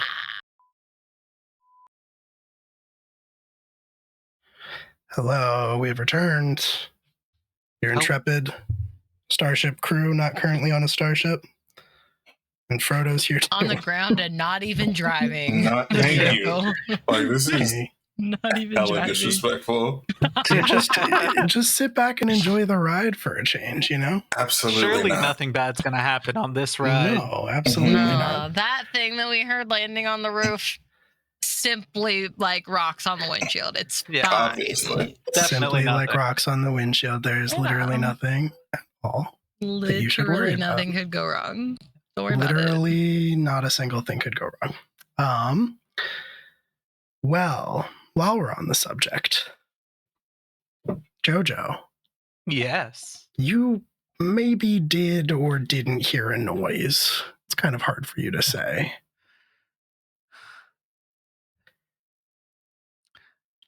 What would Hate you like that to you do? changed the music. Interesting. I'm sorry? This music is a choice. Yeah. Did the hate music that you- change? Oh, I don't even control that. That's That's So not Joe true. looks up. Joe looks up, concerned and confused. Fuck you. I don't even hear whatever the music is, so it's just it's Mhm. random. Yeah. It's just Totally, random. director. Mhm. You know, it's funny Yeah. because there was no music earlier, so like this was clearly Correct. it's a choice. You know what I mean? Yeah, Okay. I know. Could be Oh, anything. Jesus fucking Christ! Maybe it's clearly He's it's real mad Frodo. about what I'm doing. Frodo doesn't like the music either. No. Frodo is like, wait, hold on. We're playing a really fun game where anytime I move, he tries to jump up and hold on to me with his claws. Yeah, that'll do it. Aw, Dad's a jungle gym. Yep. Yeah. Dad It sure is a happens. jungle gem. Dad made the mistake of wearing jeans during the stream, so he knows he can Mhm. try to Hi. climb me. Yeah. Okay, Jojo, you were going to try to give an indication to the rest of the Tenebris crew that something is going on. Yeah, something weird it just happened. Yeah. And so I think the two of you, I think Luna and Cassidy, you would both hear, even amidst the music and all of that stuff, Jojo kind of like tap out your sort of like pre-established designated warning system. It might even just be as simple as like a Morse code, like SOS kind of situation. But I think SOS is code red. I think it's the first half of shaving a haircut. Mhm. Is the Mm. yeah. Love that. And the two of you barely have a chance to register that before you hear a loud.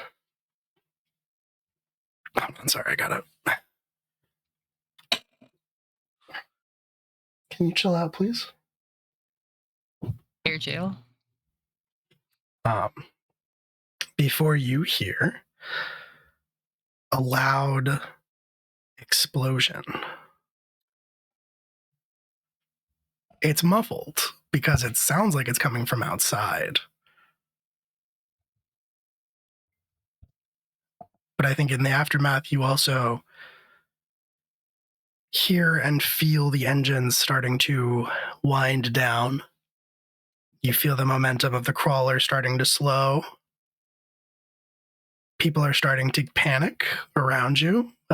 You hear people starting to freak out, scream. What did you do?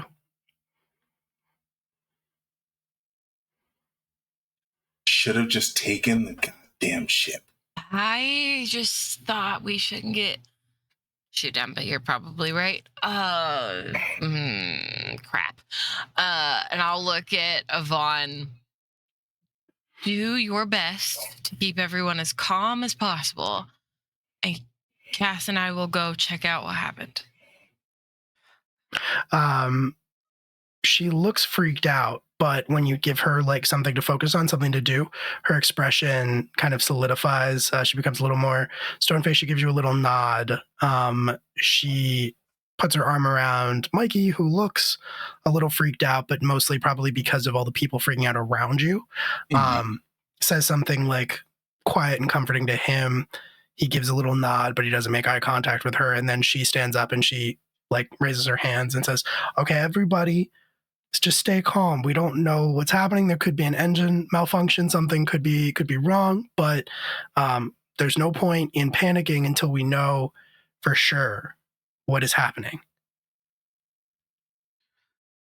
And people do seem to be willing to listen to her. People do seem to sort of settle down, and they start like they're still talking, but they're doing it in like a talking voice. They're not freaking out and panicking and causing a commotion and stuff like that. Okay. Captain Andy, if we can get to an engineering room, you know, it ain't a flyer, but engine's an engine. Yeah. Let's go. Stay safe. And Cool. You move up through the car. You're in the second one. You start heading for the first of the crawler cars. Unlike a train, which these do somewhat resemble in shape, the door that leads out of this car is clearly not meant to open. When you boarded it, you boarded like from a side hatch. This door is like locked, pressurized, sealed. There's a control panel if you want to try to like pop it, but Might as well give it a shot. Either that or we have to get the side hatch open, but that probably takes longer to try to figure out how to get around. I think that's fair. I think that makes a lot of sense. I'm wondering if Jojo has a specific move for this, because otherwise, let's see. is it a room that's kind of fucked up? Because Well, that's if you're doing repairs. That costs credits. It's definitely not that. It's definitely not going to cost you anything. So I think this is going to be a more along the lines of like a patch roll. Yeah, or like a hacking kind of role. I think that's going to be. Okay. Let's see. Hell, she interfaces with the ship. Yeah. Okay, yeah, I do think make a patch makes sense. So roll with junk. Roll with junk. All right. Yep. Got +1 to this. Oh, I am yeah. not the junker. It's true. We're doing the best we can with what we have. Okay. true. I rolled a 9. +1 is 10. Hell yeah. Oh, yeah. Hell yeah. That is Let's exactly go. what you need. So the door controls, you managed to pop the seal, like I said. I think as you were tinkering around with the systems, Jojo, it becomes evident to you that these are basically hauling containers that are they're modified, but they're meant to be hitched to ships for transporting things through space. And that's why they're like so janky and pressurized. That's why it makes sense. I think something clicks as she goes, because first she says, I learned from the best, and then goes, no, this is too much like a ship. Shit, this is a sucker. You know, like Yeah. one of those attached to whales. Yeah, so this is like some ships that haul through the system will just sort of like tack on rows and rows and rows of these things. And these have clearly been modified. So basically what you're doing is you're just like tricking the system into thinking that it's in a safe enough environment for it to depressurize and release its seal. And then you are able to get that open. And sure enough, you have stopped. When you peek your head out through the door after you swing it open, it's dark. And you have not been traveling long enough for a full cycle to go through the Mars day. So you're confused. But when you look around, it looks like you are in a canyon of some kind. There are high red rock walls on either side of you, casting you into deep, deep, deep shadow. And that is clearly why it looks so dark out here. But there's the door to the first car ahead of you. Although I do think that if you kind of like you can't really see past to what's happening in the very front, though I do think you see smoke curling up. Not a good sign. Nope. Do you want to move to the first car? Yeah. Are you all going? Yeah. Okay. Yeah, I think so. I think now that you have the system here figured out, you don't have to roll again, Jojo, but I do think you are going to have to roll an act fast for reasons. Oh, good. Love that. So roll with gut. I don't like the way you said that, Will. Well, don't either. okay, that's +1. Also, Yeah, these yeah. questions, like, do you all go are much harder to answer when there are 3 of us versus 5. I'd just like to point that out. Right? There are fewer of you. It should be easier. It's not. No. That's not how that works. So good news, I have a +1 to gut. Bad news, I rolled a 5, so that's a 6. This is Can six. I help somehow? Interesting. I mean, yeah, you could get that to a 7 fairly easily. You just have to eat one of the penalties here. That's fine. Yeah. Yeah, I'll take So what is your chain? With in terms of tightness, yeah. I think it's taut. We're taut all the way around. We are. Okay. We're taught all the way around. All right. Okay, cool. So then the helping crew member suffers the consequences. That is you, Fine. Luna. Yep. And we're adding the lower of the 2 heats. I have a 2. I also have it too. Okay, cool. Nice. So that's at an 8. So you can either do a +1 penalty to get it to a 9, or you could do 2 penalties and then get it to a 10. I mean, I might as well get it to 2 penalties at that point. Sure. Mhm. Sure. So then, Luna, you are going to take 1 harm. Something important breaks and must be repaired. The crew members heat their chain, or the chain between the 2 of you tightens. I'll take a harm. Okay. That makes sense to me. That I would probably like if something is jammed shut and you can't get it open on your own, that I would just brute strength it open and scrape up my arm in the process to take a harm. That makes sense. Yeah. And then I would say let's go with heating our chain. That's what I was going to suggest. Cool. Not break my wheelchair again. So we're So sitting that is gonna at be- a 3. That's On going to my be end. Luna. Yeah, Luna heats her chain with Jojo, but Jojo, your heat stays the same. Heard. Cool. So that gets you to a 10. That is good. That means that you fully succeed. So what happens, Luna, is you are kind of standing, I think you were standing behind Jojo. Jojo, you go to open this door because you've kind of got the controls down pat now. Luna, right as the door starts to open, you smell something that sounds all too familiar. You smell the sort of like acrid smell of a discharged weapon. So like right away, as Jojo's about to open the door, you recognize that someone in here has fired a weapon recently. And so I think you kind of like move to stop Jojo from opening the door entirely. Yeah. And in the process, you get a little hurt. But you stop yourselves from being immediately discovered by whatever is happening in this first car. How'd you like to proceed? Jojo, stop. Jojo, stop. Jojo, stop. Canceled. What's up? Someone just fired a weapon on the other side of the door. Shit. Used some sort of gun. I can smell the smoke and powder. Let me go in first. Okay. Good looking out. Yeah, don't rush. I don't think they know we're here yet. And the element of surprise might be the only thing we got when there's 2 trains of people in danger, and we're the only ones that I assume know how to fight.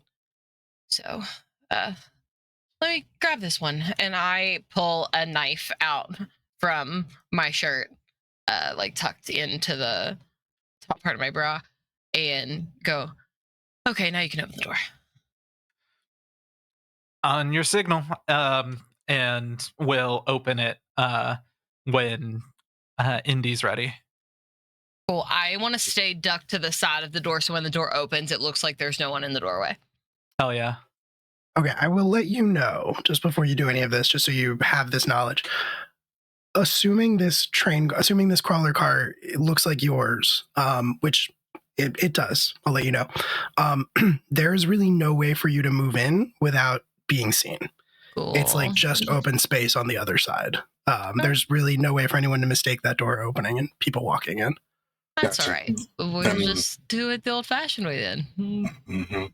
I'm going to be right behind them. Okay. I think Joe's probably on the other side, not planning to go in until the guns have stopped. Cool. And yeah, as you open the door, it seems obvious. So Jojo, you're kind of opening it to the side, not going in, but you are clearing the way for Luna and Cassidy to go in. It does become kind of obvious to you all that there's not immediate gunfire, although you can smell that same acrid scent as the door swings open. On the other side, as you walk in, I think immediately conversation halts. Any conversation, any sort of like noises, whimpering, any of that just comes to a complete and total stop. And I think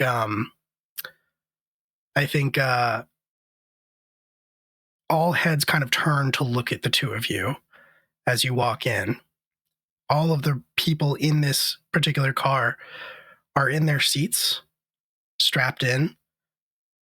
There's similar evidence that there was the kind of the same sort of party going on here. You see like some bottles and some empty containers and things like that that are strewn across the floor, left where they probably were when whatever happened. But now everybody's in their seats and they're fully strapped in, except for 5 individuals standing at the far end. They are dressed like identically to each other, in so much that what they are mostly wearing is very specific gear. You see that they have, all of them have these kind of helmets that they're wearing. They're made of metal interlocking plates, very clearly molded to fit their heads like as fleshly as possible. There are these sort of red rings, red eye ports, I guess, lenses. That's the word that I'm looking for. Red lenses over each of their eyes. It looks like there's some kind of breathing apparatus maybe built into the front of the mask, like almost like a grill of some kind. They wear jackets that are covered in metal plates, sort of similar to the ones that make up the helmets. They're a little bit scratched and tarnished in a few places. I think you can see that they're blackened with what probably is like weapon fire or something similar to that. A couple of them are dented. So just jackets covered in armor plates, the metal sort of helmets. They do have guns in their hands. Cassidy. Yeah. What's strange to you, what you pick out of this that isn't obvious to you immediately, Luna, is that these jackets that they're wearing, these helmets that they're wearing, that's mining equipment meant to protect people while they are harvesting liquid hydrogen out in the Jovian oceans. The helmets are breathing apparatuses. The lenses protect them from any like solar flares, any pockets of hydrogen lighting up. The plates on the jackets and things like that similarly help them from like debris that might bump into them. Mm-hmm. Protect them from any other flare-ups as well. If an accident is to occur.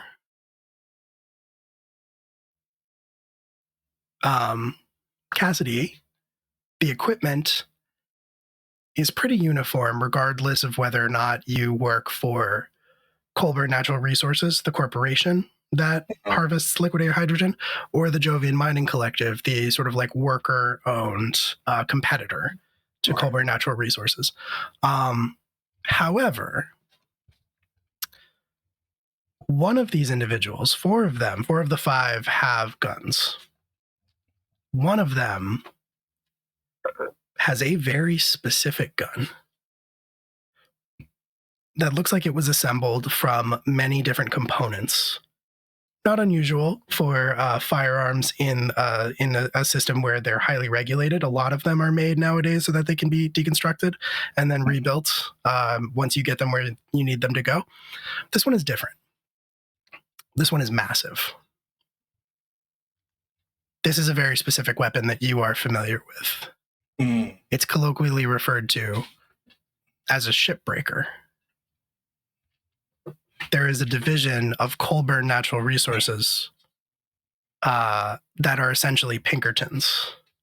Their whole job is to quietly and surreptitiously destroy Jovian Mining Collective vessels, hampering their abilities. They use these shipbreakers because they can be fired out of one ship into another ship, potentially destroying it. The destructive capability of the weapon that you see before you, something that you've grown up hearing about and probably seen the effects of firsthand. Okay. And that weapon, all of the weapons come up and are trained on the two of you as you walk in, and a voice, one of them says in a voice that's garbled by the helmets that they're wearing, who are you? What are you doing? You know, that's so interesting. I was going to ask you the same thing. I'm going to... Will, yeah. Is there a Jovian, effectively like dialect, like a Creole? I mean, there is now. That sounds cool as hell. That's Hell fucking yeah. awesome. Yeah. Oh yeah. So I think he's going to switch to that to see if it gets any of their attention in a way that they like understand it, not so much recognize it. Okay. Yeah. Yeah. Yeah. What are you saying? I think it's I don't know what that was, but that was hilarious. And you know what that was. He's just running. He's literally just tearing around the house, leaping onto anything that he can reach. Of course. I love So I think it's a standard saying from the mining colonies in the Creole. It's basically fly safe, ride the storm. Sick. That is extremely sick. Yeah, so good.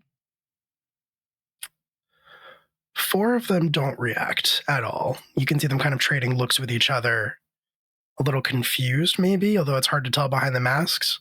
Mm-hmm. But one of them, the one with the shipbreaker that is trained on the 2 of you, cocks their head a little bit and says, "You're colonial."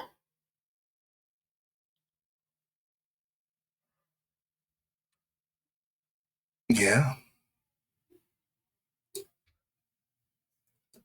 Are you? Did you steal that from a cowboy, or are you part of him?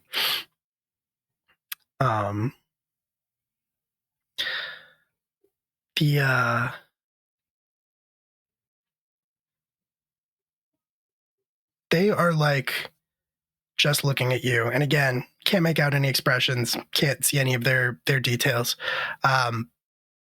But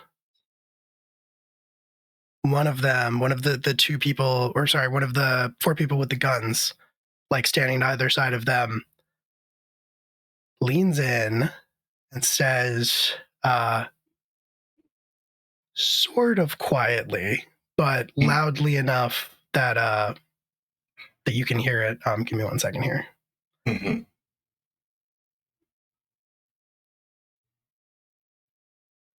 I just want to. Yeah, here we go. Okay, yeah, cool. Sorry. I just wanted to get the name of this.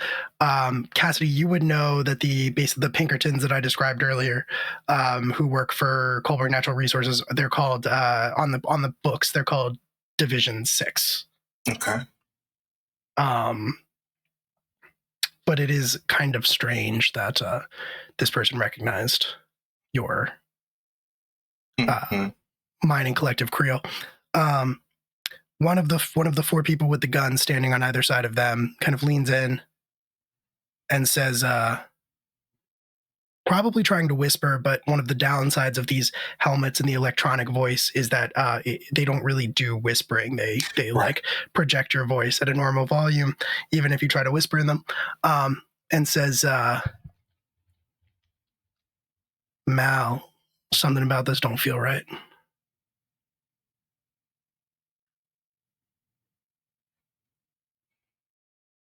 So listen, one, y'all are pretty far from Jupiter. I don't know why you needed to break this ship in particular, but we've got a delivery that we need to get to. So I would really like to be able to do that. And that kind of snaps them out of it, the person with the big gun, because this person, who was just identified by one of their fellows as Mal, nods and says, "Well, that makes this a little bit easier. Where is it?" Oh, this is cute. You're here for the delivery, right? Is that what this is? You stopped a whole ship for one delivery? They, Yeah, Mal? they flip something on the side of the gun, and you hear it start to whir up. And they say, not going to ask a second time.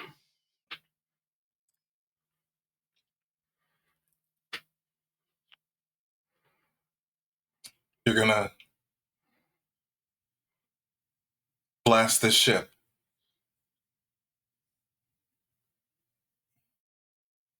I'm certainly going to blast the two of you. If you're fast enough, Mal. Is it possible during this conversation for Joe to have slipped into either the engineering room or wherever it is stopped and tried to fuck shit into like rigging it to start like hotwire it essentially to like have them go and like give them a signal to like set them off guard? So you know from when you boarded the crawler that the like cockpit, for lack of a better term, engine controls, all of that are at the front of this, the far end of this car. So you would, but you are in the system. You do have access to the controls, which includes like lights, environmentals, things like that. If there's something that you want to try to do, that is absolutely an option. Cool. I put on the comms and say, I can turn lights out, give you guys a surprise.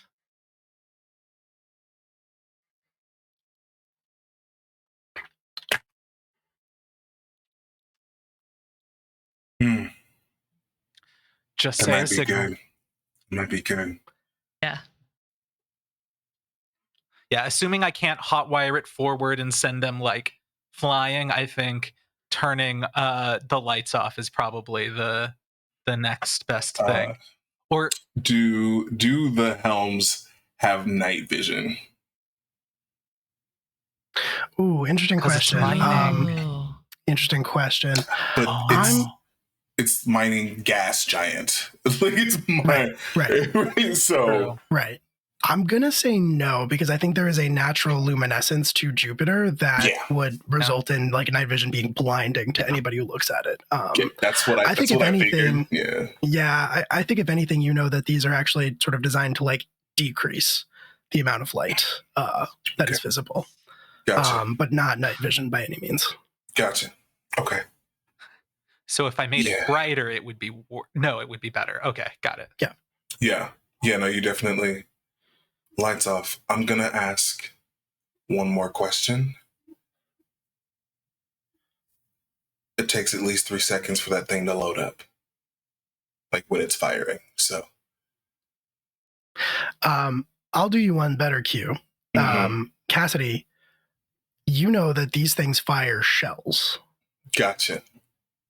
So assuming that he has more than one, he's going to have to get it out and load it. Right. The shipbreaker is like a conglomerate of a bunch of different like weapons components. So like it can be fired as like a rifle, essentially, if you like pop off the big barrel end that fires the shells. Failing like that, you could pop off the rifle component. It could be used as a shotgun, that kind of thing. It's a very versatile weapon.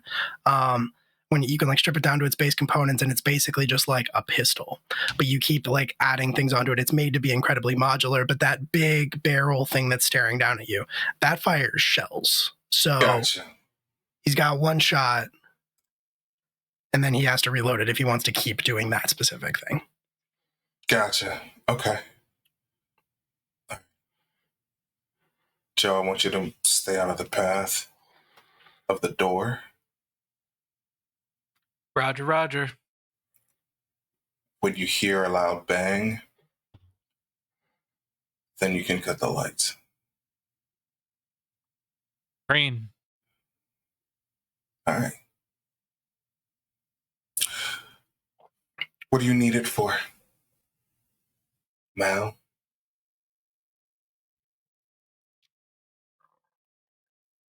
And Mal just shakes his head and says, "Time's up." You hear that whirring of the weapon intensify, and you you see that the kind of like railgun mechanism that fires the shell sort of light up along the side of the barrel as it prepares to fire. And finally, you see the bright flash as the shell explodes out the end of the barrel and flies directly towards you and Luna. Yeah, there's just gonna be one of the wrong choice. Yep. Duck. Drop to the Okay. ground. I need you both to roll to act quick. Hell yeah.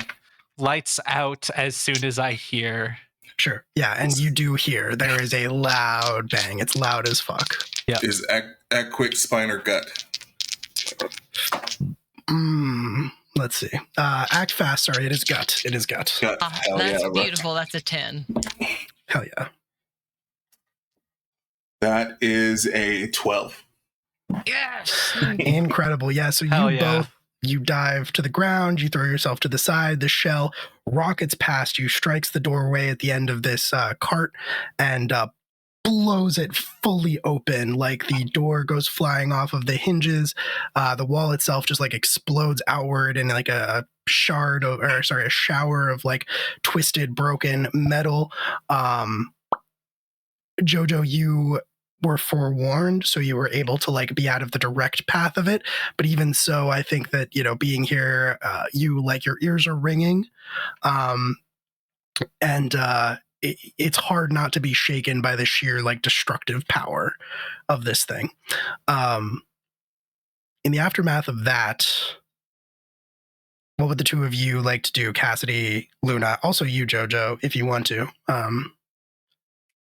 There are still 4 other people standing here with weapons in hand, pointed at you. Sure. The cue was the loud bang, so we're waiting on we're waiting on Jojo to cut the lights. Oh, Lights they go were down. cut. Yep. Yeah, Lights go that's down. the thing Oh, yeah. she does. Cool beans. And then I'm moving forward. Same. Okay. What are you trying to do so that I know what to tell you to roll? I'm trying to disarm the 4. Like probably take 2, and Indy can I'll take take 2. the other. Yeah. Mm-hmm. Cool. You're gonna roll to get in a fight. Yeah. Regardless of whether or not you are trying to do harm, you are gonna be getting in a fight. So that is with spine. Would it be All right. possible while the chaos is going on to try and run essentially in the dark, like roll through to get to the engineering room? You could try. Yeah, you could try. There's a lot of chaos in here, but you could try. Yeah, I'm banking on that chaos. Okay, cool.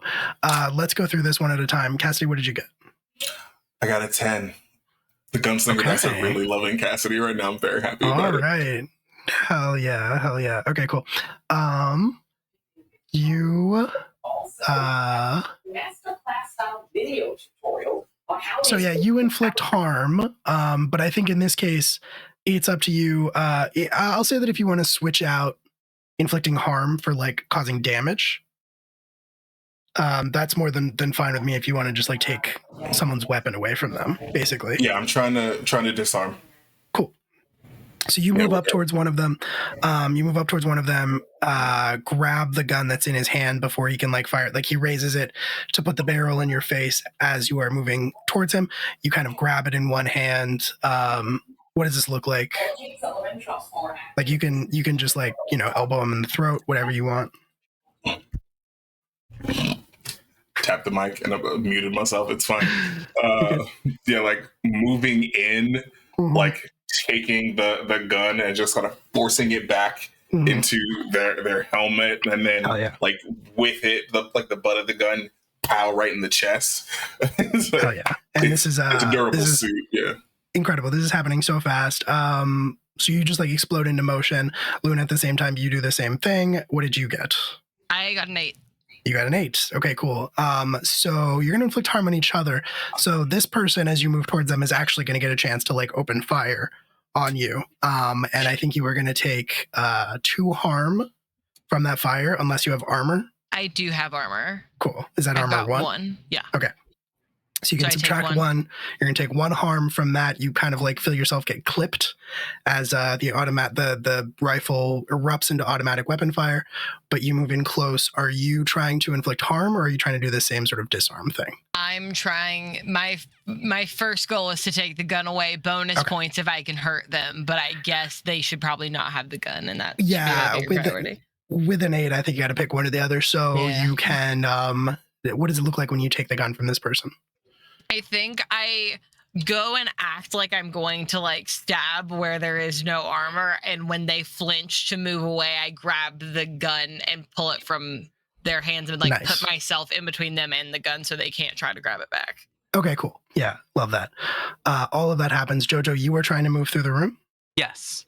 Okay, so I'm going to need you to roll with gut to act fast. Okay. That's a 5.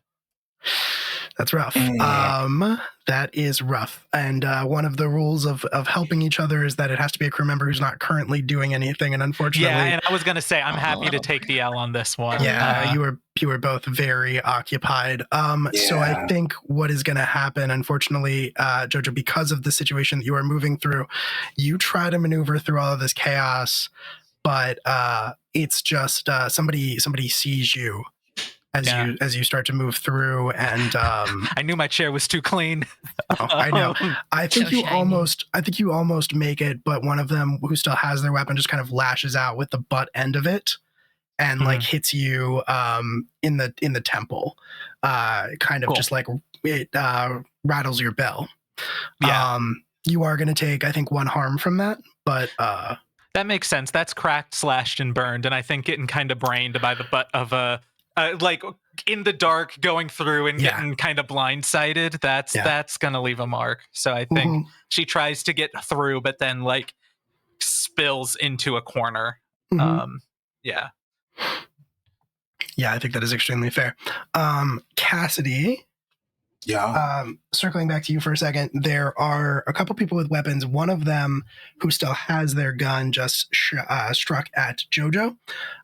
One of the other ones who still has their gun, the remaining one who still has a rifle, is going to disengage, basically move back away from this like tangle of chaos that you have found yourselves in, and is going to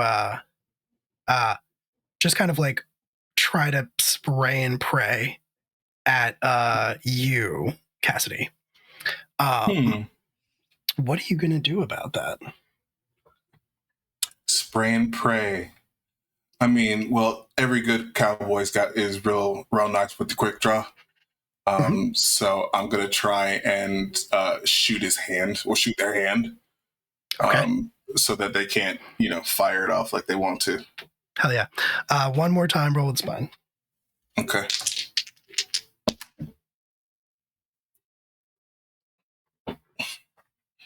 Gunslinger dice are really loving me. 10. 10. Let's go. 10. Hell yeah! What is the harm rating for your sidearm? Harm rating is. Let's go back down here.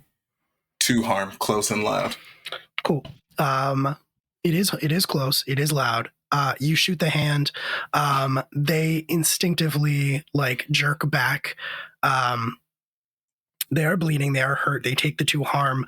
The bullets go up into the ceiling of the crawler car and kind of punch some holes. Some of them ricochet off. You hear a couple people crying out, but there's too much going on for you to worry about. Anybody who got hit by a ricochet, unfortunately. At the same time that is happening, Cassidy, from slightly behind you, since you moved past Mal, who has the big gun, you hear a loud, heavy, like, thunk. And I think your highly honed senses and math ability tell you that something matching the size to make that sound would probably mean that the person with the shipbreaker basically ejected the shipbreaker component, and now the gun can function in these like close quarters without having the insane reload time. Gotcha. So that is one more thing for you to worry about. In the meantime, Luna, you have a gun in your hand. Yep. I think you can see that Cassidy had the one pointed at him, shot that person, but they still have their gun. And you can also see, I think you can see Mal eject that component and bring the shipbreaker to bear on Cassidy. And now it looks like a boxier sort of a gun, something more along the lines of like an SMG, a semi-automatic. I'm aiming for Mal. Okay. With a knife or with the gun? As someone who doesn't do guns in this game, what do I have to roll for a gun? It's the same roll. It's the same roll okay. no matter what you're attacking with. Okay, I don't feel that bad then. I'll try So that's with with spine. I'll try with a gun. Okay. All Why right. not? I have a little bit more distance that way instead of having to be right up on them, probably. Like Okay. at least a couple steps versus a knife I need to stab you directly. That's fair. Oh, that's so beautiful. That's a 12. Oh, I rolled a 6 and a 5 and I get a 1. Yeah. nice. Hell yeah. Love that. These rolls are incredible. You shoot at Mal. And Cassidy, to your perceptions, we'll kind of like pivot the camera angle that we're following around for this combat so that like we'll pivot around. You're sort of seeing this from your angle. You have your gun stretched out. You just took a shot at that person. You hear Luna cock the rifle in their hand. You hear them fire. You kind of trace the trajectory of the bullet out of the corner of your eye where it's streaking towards Mal. Mal's head swivels from where they were looking directly at you, Cassidy, to Luna right before you fire. And you see them take one hand off of the gun and move it down to an object set where their belt buckle should be. And there is a brief hum and a brief flash right as the bullets that you fired out of the rifle would strike them. An intensely concentrated field of an electromagnetic gravitational pulse explodes out of this thing at their belt buckle, and the bullets fall to the ground. Their momentum completely halted. You do recognize the unmistakable discharge of a bumper. Another piece of mining equipment that is used by particularly skilled or particularly insane gunslingers. Yep. It is meant to be a split-second last resort thing to deflect like pieces of debris or ship's hull that might collide with a miner. Some particularly bold or insane or skilled people figured out that in theory you can use them to stop bullets. Yep. If you get the timing exactly right. Mm-hmm. Now, question. Did I talk about that with any of my family back when I was... Which part of it? The bumpers and like being able to use it like against guns. It was like, how sick would that be? Like the start of his like math. The start of his, but what if math though? Yeah, I think it's fair to say that one of your siblings, there's a time that flashes into memory. All of these situations and circumstances that you're currently dealing with come into stark relief, and you are brought on by the sudden onset of a memory of your young Cassidy self before you were Cassidy.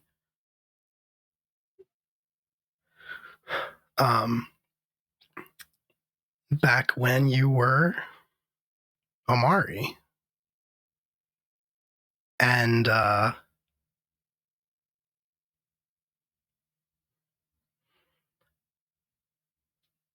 you kind of rigged this setup outside of your family's stead. Stole probably your dad's bumper. Yeah. And we're trying to get the timing exactly right. I think maybe you had like rigged up this in my mind you'd maybe rigged this like maybe just like a pan up with like on a string and you'd like let it go and you'd try to time it exactly right so that you hit the bumper and it like stopped the pan from falling on you. Absolutely. Or like a tennis ball machine. Yeah. Something. Yeah. You know, I like the pan. The pan's real good. And then after like the second or third time of hitting yourself in the head, which is especially frustrating because the bumpers are good for like one pulse and then you have to let them charge for like hours and hours before they can do it again. You hear like a much younger voice calling out saying, Omari. Yeah. 1 second. I'm doing something. What are you doing? And then like from around the corner, one of your youngest siblings, Malachi, appears.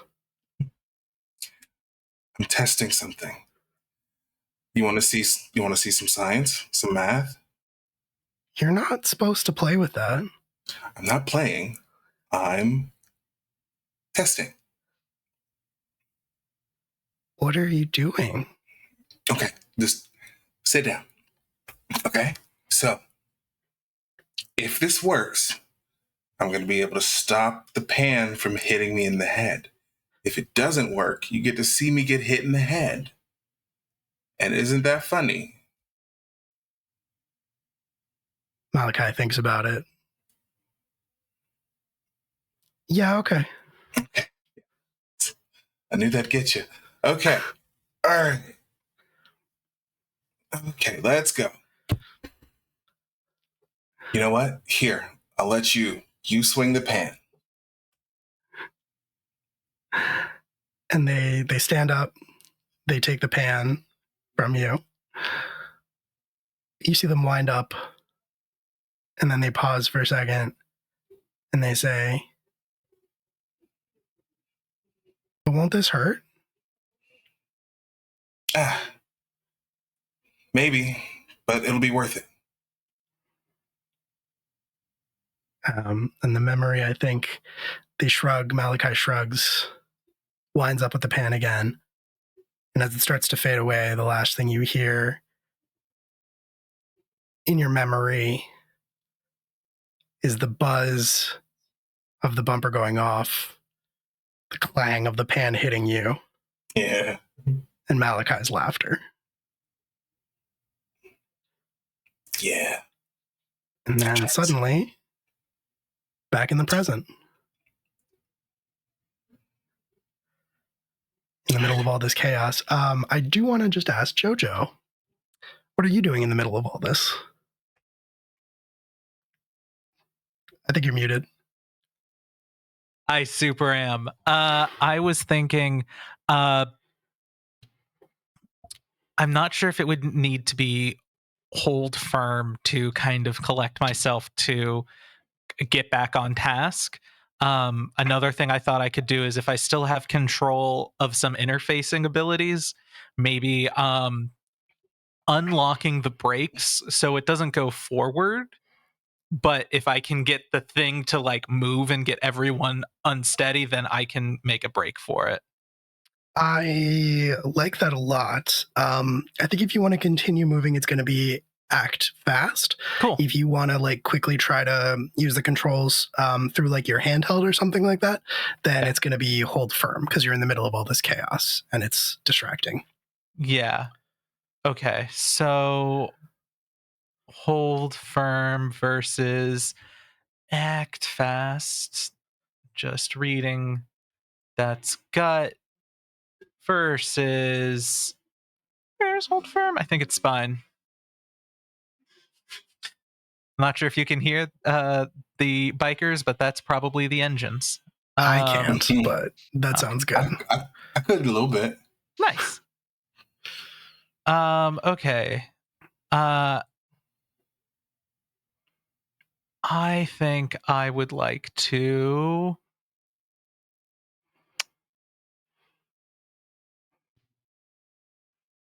There it is. Act fast. I think she's for her. It's just like getting like and trying to shake it off and go. But yeah, get the fuck out of Dodge first. Cool, yeah. Roll with gut. All right, that's +1. 9 + 1 is 10. Sure is. Hell yeah. You pull it off just fine. So with all of the chaos that is going on, everybody is very distracted, and now you are kind of able to just roll right on through. Especially with the bumper just being discharged and the gunfire and everything, people have bigger fish to fry. So you can absolutely roll through and get to the other door on the other side. The mechanisms are the same, but it is going to take you a second or two to basically get into the control panel and do the thing that you know how to do now. Yeah, I think that she takes a second to like refocus, and in that time to refocus and get her bearings, it'll probably be everyone's turn. But then she will send to the comms, I'm on engines, I'll start fucking with shit as soon as I can see straight. Okay, cool. And now there's so much chaos going on, I'm just going to ask if anybody wants the spotlight, if anybody has a thing that they want to do. Yeah, for sure. Okay. What's up? So just since his attention moved to look at Indy, I think Cassidy turns his gun to point at Mal. And to confirm, because he's not sure, but there are pieces, right? He goes, what the fuck are you doing all the way out here, Malachi?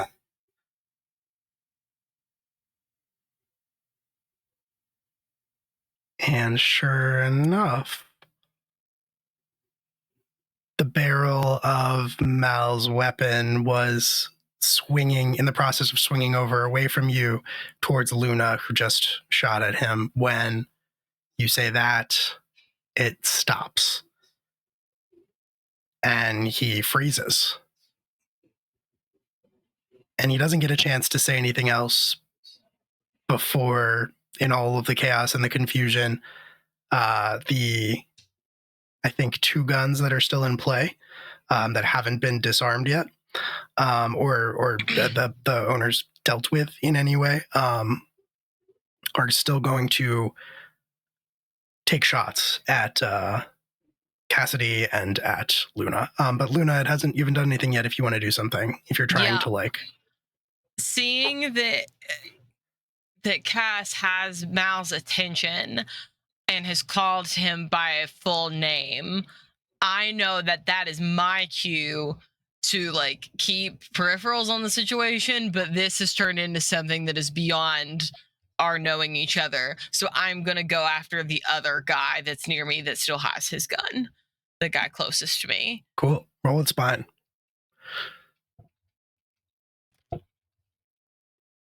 Well, that's an 11. Hell yeah. Incredible. These rolls tonight. You knife or gun? Gun. Okay, cool. Yeah, It's fun to have something new. It is, yeah. I think in this case, you kind of bring the rifle to bear. You see the guns going up. You see that a couple of them are pointed at you. A couple of them are pointed at Cassidy. You open fire on one of them with the rifle, and I think the person just like goes down.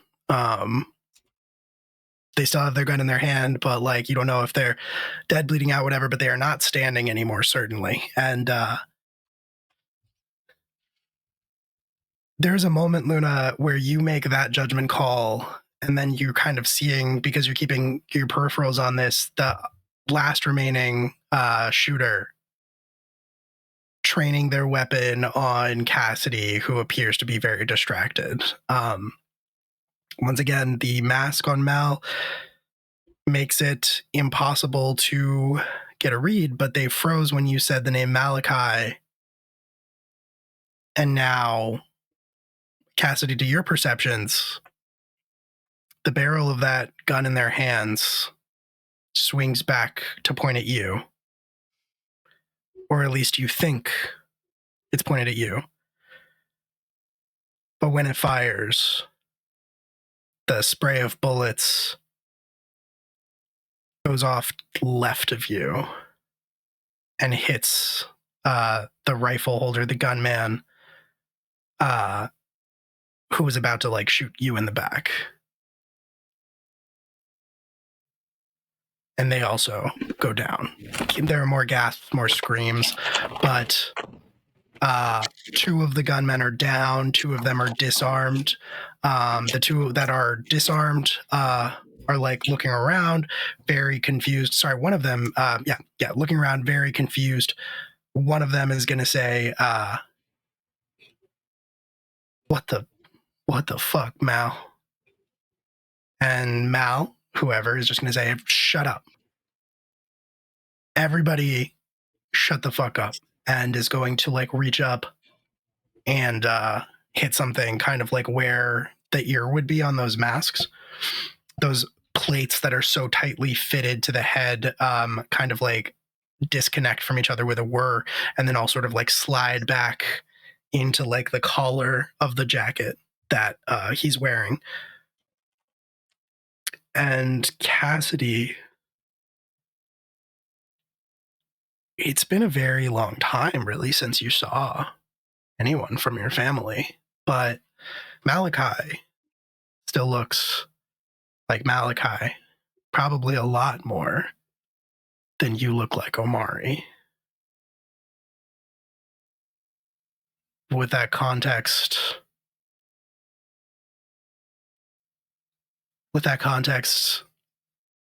Malachi says,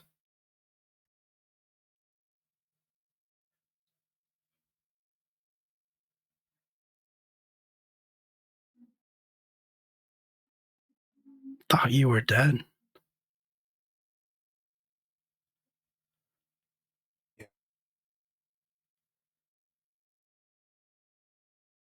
The guy you knew kind of was.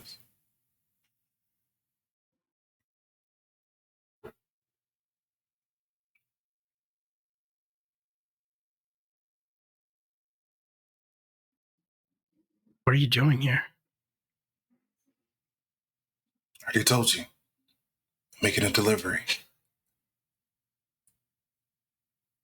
Why are you here?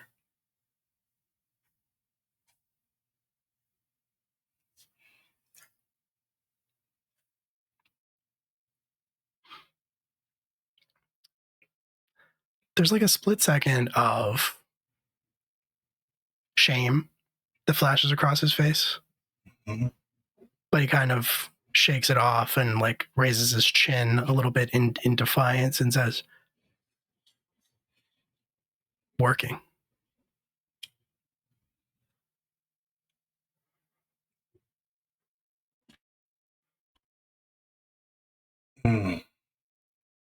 You're not proud of it.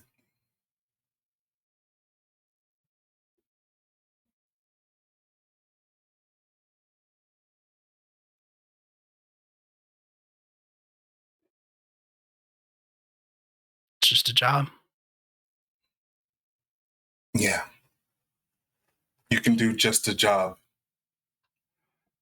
and not have trouble sleeping at night.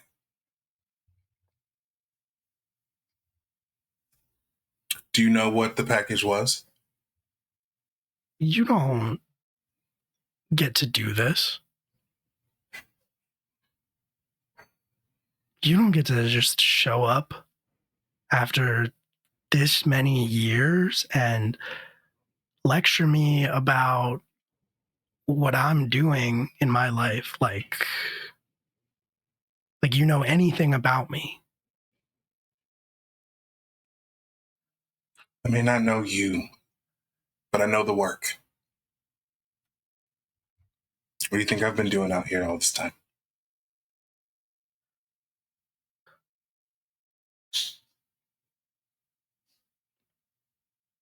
I don't know. But whatever it is, you missed a few years doing it. I know. That was on purpose. I don't have any excuses. I don't have a good reason, but I do have a reason. You want to hear it?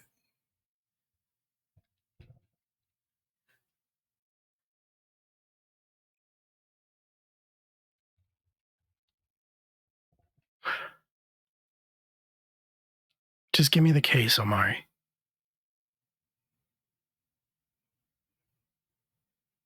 I can't do that.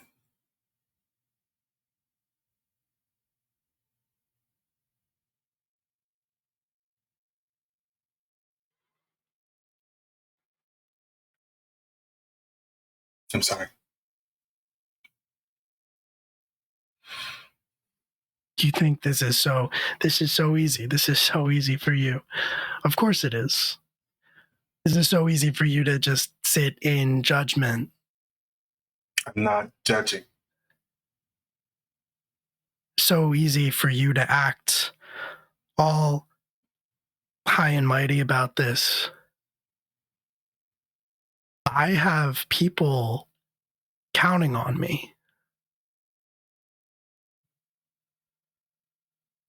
People. So do I.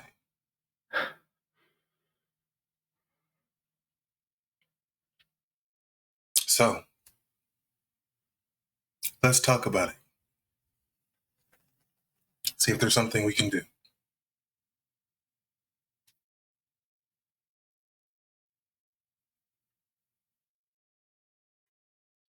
I don't have anything to say to you. But I hope those people that you have counting on you know what that means to you when it's your own family.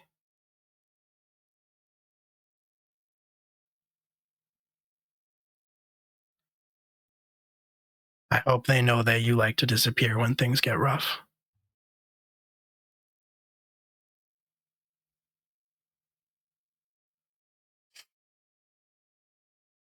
You know what?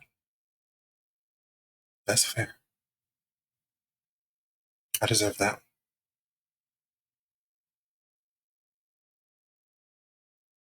But I'm sorry. Don't apologize to me. This is the reason you stayed away is the same reason you left. You're too good for the colonies. Too smart, too gifted. You had a way out and you took it. I'm going to punch him. I'm going to punch him real hard. Oh, yeah. Please Would it know be- the only reason that Luna has shown any restraint whatsoever is because this feels like a family matter, and they won't insert themselves unless you ask them to. But they kind of like hate your brother. They kind of hate him. Yeah. He's a bit of a dick, Fully and Luna's not here for it at all. Okay. All right. So, all right, to hit him, that's spine, yeah? That is spine, yeah. Okay. Well, lucky for him, that was only a 9. Oh, okay. Cool. Yeah. You inflict harm on each other. I think you go to punch him in the face, and you're a little surprised by how quick his reflexes are. I think he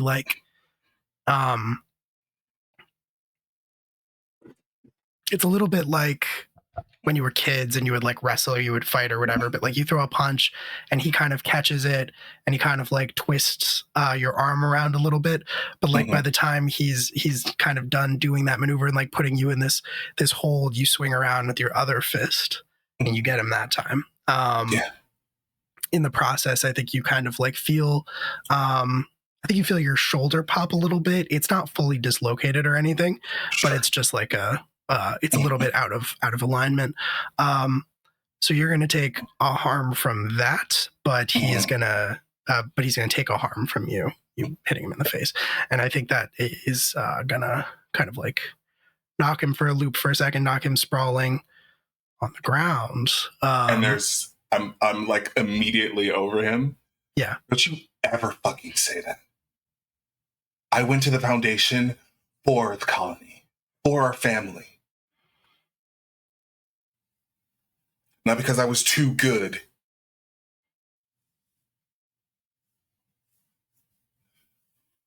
And it's why I couldn't come back. So be mad at me, hate me, fine. But don't dare think that I did this for some selfish bullshit reason.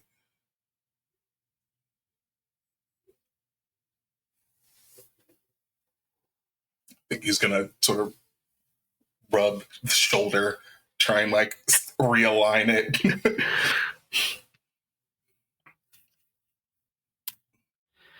And Malachi kind of like pushes himself up onto his elbows and like rubs at his jaw a little bit, and so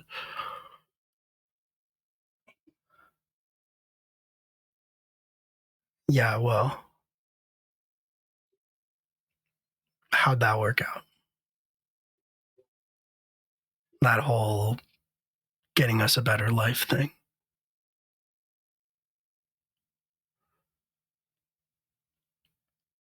It didn't.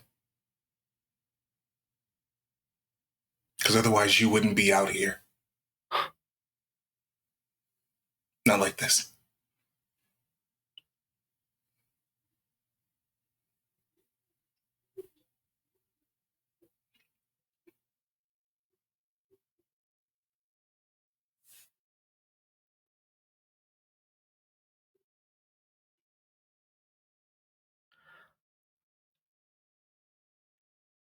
You don't know what it was like after you left.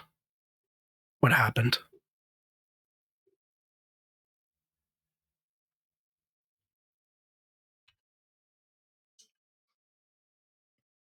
What happened?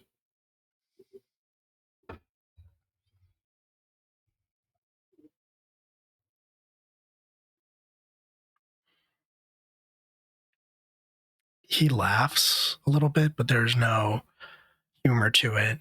And he stands up.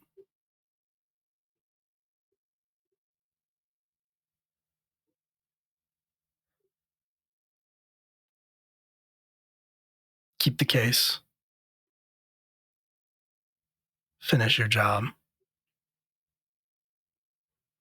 And then, like, to the remaining men who came in with him, says, "We're going." God damn it, Mel.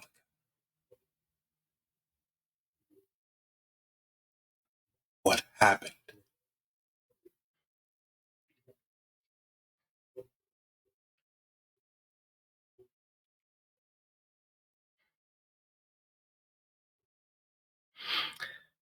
He doesn't reply right away. He picks up the barrel component of the shipbreaker, reattaches it with a magnetic click and a whir. It's not loaded though. And moves towards the door at the far end of the cart. The rest of the men that came in with him helping each other if they're injured or in at least one case, I think unconscious.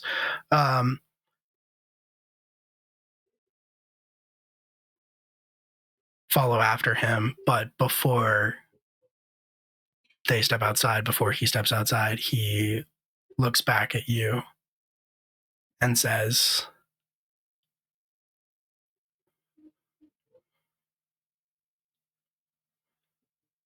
"You're a genius. Why don't you figure it out?"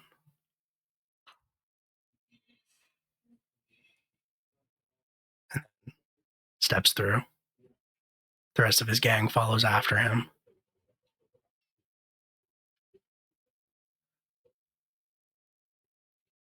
There's like a collective. Mom. Sorry. What were you saying?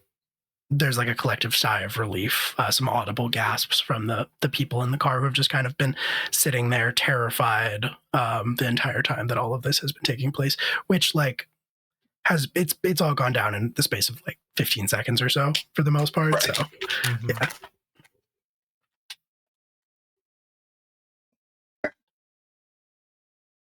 I think there's a moment where he just sort of looks at where they went, and then just, Jojo, what's ETA on that fix?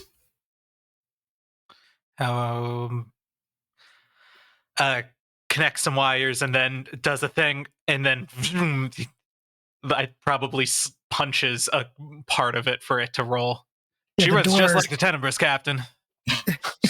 the engine and the cabin, everything are like on outside of the cart. It's attached to that. But once you get that door open and once you like look outside, I think you can sort of see that one of those shipbreaker shots like blew through the cab.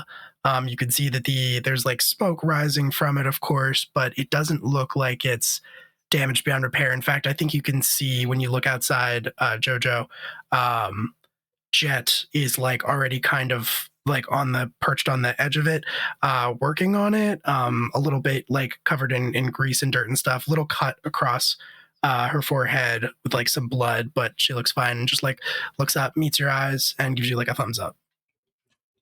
Universal sign for shit's all good. We'll be moving soon. Jet's on the job. I'll help out from here on the electronic side. I think Katz will turn to look at the people in this cabin. Anybody with first aid experience? Couple hands go up. Okay. I imagine there were some people that were hit by the strays of the ricochet bullets. Yeah, I think so. Yeah. There are a couple people. No fatalities. No, not even any grave injuries. Just a couple like grazes here and there. Thank God. Very lucky. Mm-hmm. But mostly people are rattled. But yeah, I mean everybody. You're going to give them something to do, right? Just yeah, be like 100%. Anybody that was hit, go see these first aid people. They all start looking after each other. Joe will turn the lights on. Yeah. And I think, Cassidy, you feel a hand on your shoulder. And I think when you look, it's Yvonne, and she looks a little cautious, but she also looks relieved and grateful. And she says, "Thank you for saving us, all of you." And she looked past you when she says that part to Luna. Don't worry about it. All part of the job. Yep. Just kind of what we do. See? Told you we had work.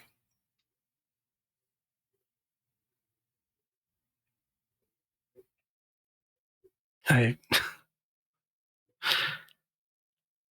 kind of hope that means you're going to be staying in Parable, because I think we're probably going to need a lot more of this kind of work.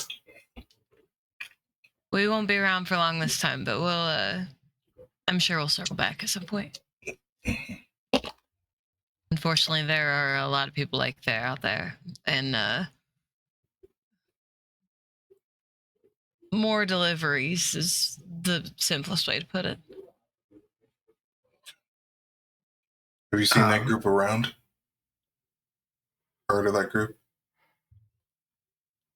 She nods and says, "I've heard stories, rumors about a gang that uses colonial mining gear." Okay. I got a name?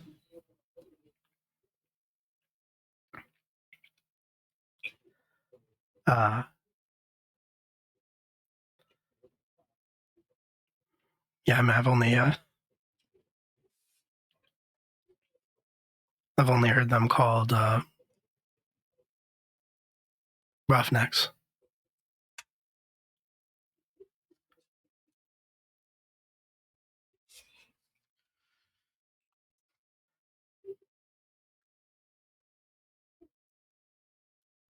Reflex. Are they new? Like when they pop up, do you know? Started hearing stories back in Independence maybe 6 months ago.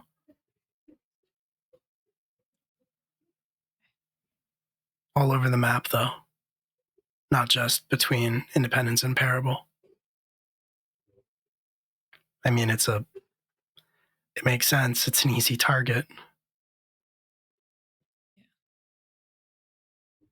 And if they're that new, only 6 months old, they need easy targets, something to help them build up supplies and stores until they can start hitting bigger things. Especially during the embargo and stuff. Yeah, they can't get off planet. When did the embargo start again? Oof. More recent than 6 months ago. That is Gotcha. a pretty new thing. Like maybe a month. I don't remember exactly what time frame I gave, but it hasn't been that long. Okay. Now, just we want to work out the time frame real quick. The smiling disease. Where's that in the time frame? Before the 6 months, I imagine. When you heard about it, that's been a thing for a while, but it hasn't been like widely. It was pretty isolated and it was pretty contained. There was not a lot of like news circulating about it until relatively recently, but I don't think you know exactly how long that has been going on for. Gotcha.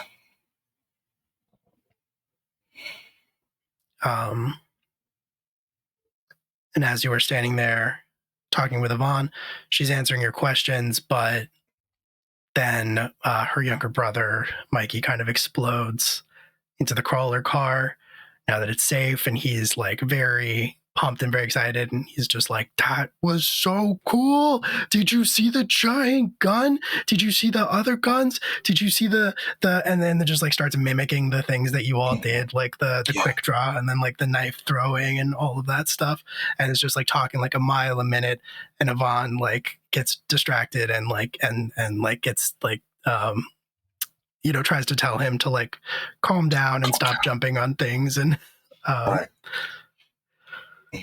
and that makes her a little bit distracted. And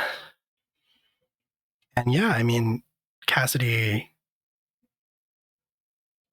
you're standing there, people around you are moving, taking care of each other. You can hear the engine sputtering, trying to start back up. You hear Yvonne talking to Mikey, then you hear Mikey talking and laughing. I think. But in your mind... Yeah, no, you go ahead. But in your mind, all you can hear in that laughter is Malachi. Yeah. No. When you were kids. Pain. That's where we're going to end this episode of Nephilim Tenebris.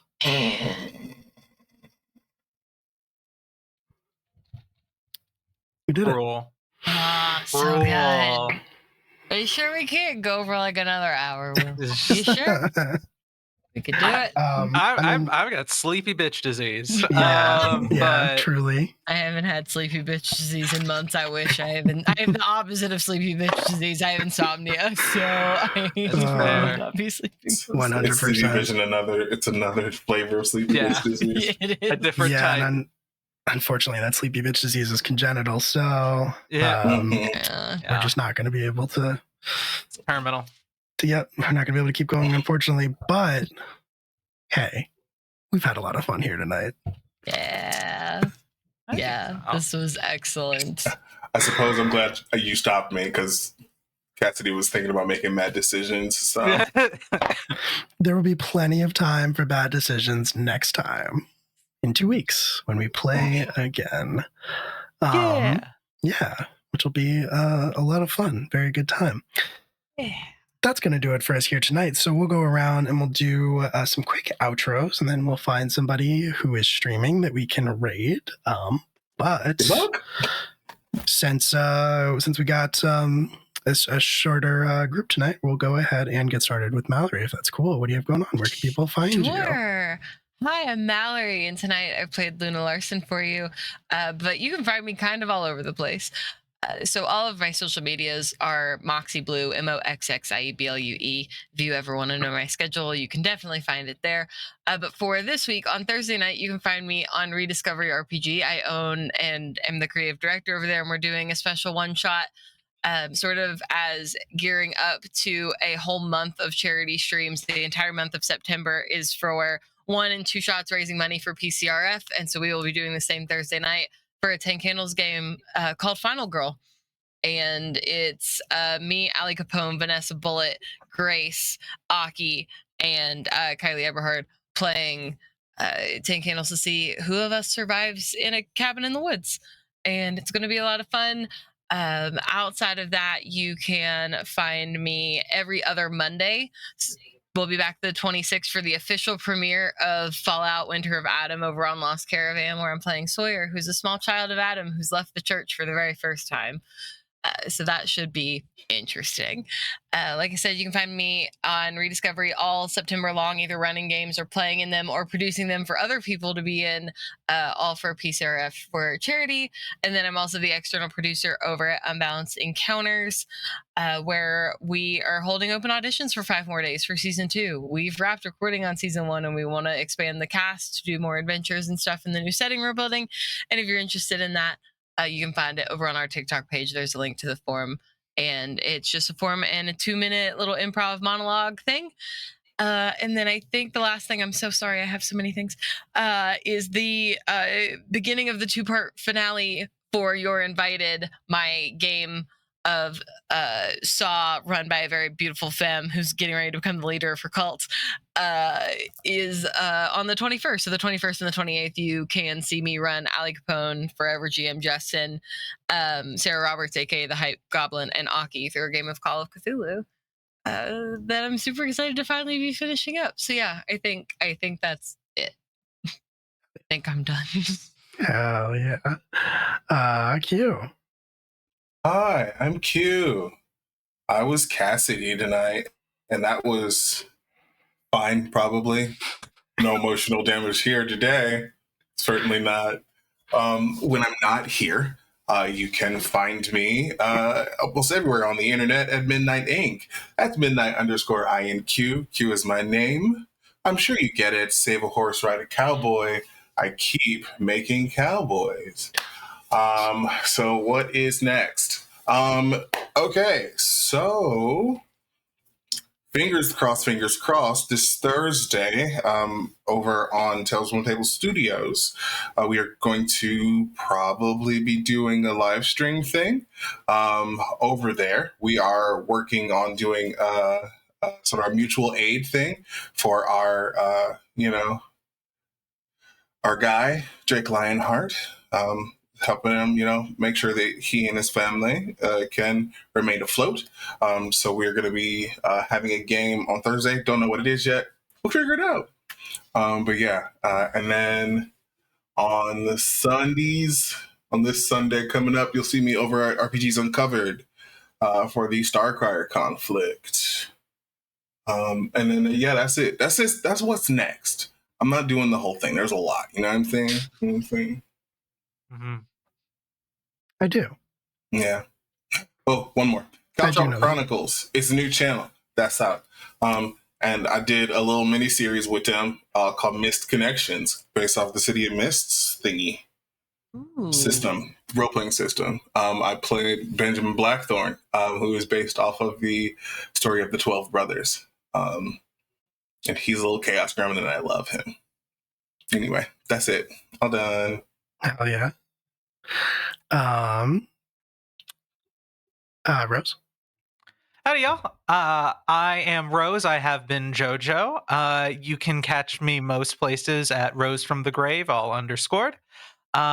Next week, you would normally find me on Entropy Emporium, but I'm not going to be there haunting those poor children. But next time I will be there. But you should definitely still check them out on Tuesday. As well, Thursday, I am over on the Lost Caravan with the Children of the Wolf, where we're playing the Tomb Raider early access TTRPG, and it's very fun. And that's it. So short, sweet, to the point. Thanks for watching. Oh, yeah. And hello. Hi, my name is Will. I was your storyteller tonight. I ran this game. You can find me most places all over the internet at A Willem Scream. In fact, you can find me everywhere under that name. Yeah, I'm starting to have things that I have to talk about again, which is interesting. In chronological order, this Wednesday, which is tomorrow, today is Tuesday. That's true. Tomorrow, right. Wednesday, the first episode of Voices in the Woods drops. It is a podcast that I co-produced with Kendo at Kendo Makes Films and the Tales Yet Told crew. It uses the 1048 Void AM system. I think, I'm so sorry to Bannerless Games if I butchered that. I can never remember the name of that TTRPG, but despite the fact we did it, I was a performer in this podcast. I think I'm in episode 2, but I also co-produced it, which means that I helped with the back end stuff, and in specific, I helped find music because it is framed in a radio show. So all of the bands that are featured and played on the radio station in each episode are real bands that you can find on the internet. Most of them I am friends with. You should find them and support them. The music is very good, and we all worked very hard on this project, and the performances are great, and it's kind of the ultimate culmination of all of my interests intersecting into one. It was really cool to work on. Premieres tomorrow night, Wednesday. Not night. It premieres tomorrow, Wednesday. Listen to it. Thursday, I will be at Entropy Emporium running God Complex, which is the Girl by Moonlight campaign that I run about making mechs out of the corpses of dead gods and piloting them in the apocalyptic future to fight space kaiju. It's fun. We fought our first space kaiju last time, and there's going to be drama about it. I can promise you. That's going to be great. Check it out. Entropy Emporium, 8 p.m. Eastern Standard Time. I'm going to be in another podcast with the Queer XB that's going to start recording soon, so it's not going to come out for a while. We're going to be playing Himbos of Myth and Metal, which is going to be a lot of fun. And there are a few other things that I'm going to be doing. Monday the 19th, I do have to talk about Monday the 19th, I'll be in a one-shot on Folk and Myth. We're going to be playing Penny Dreadful. I'm going to be playing one of my 2 standard character archetypes. In this case, it is asexual goth baddie. I'm going to be playing Madeline Usher. Of Fall of the House of Usher fame, reimagined as a fucked up blood witch. It's going to be a great time. Tune in and check it out. Folk and Myth, August 19th. I think that is everything that I have to talk about for now. Once again, getting busy. And with that, we are going to hop over and raid Neon Lights Roleplay. So we're going to disappear in just a second, but come along, say hi to them, be friendly. There are social links in the chat if you're not already following Live from the Apocalypse on various places. If you want to know what charity we're going to be supporting soon, you should do that because that's where we will announce it. Or you could join the Discord community. It's a great place full of great people. We would love to have you be a part of it. We have some other cool stuff in the works, but nothing really ready to be talked about yet. But with all of that being said, I think that's going to do it for us here tonight on Live from the Apocalypse. So, say goodnight, everybody. Good night, everybody. Good night, everybody. Good night.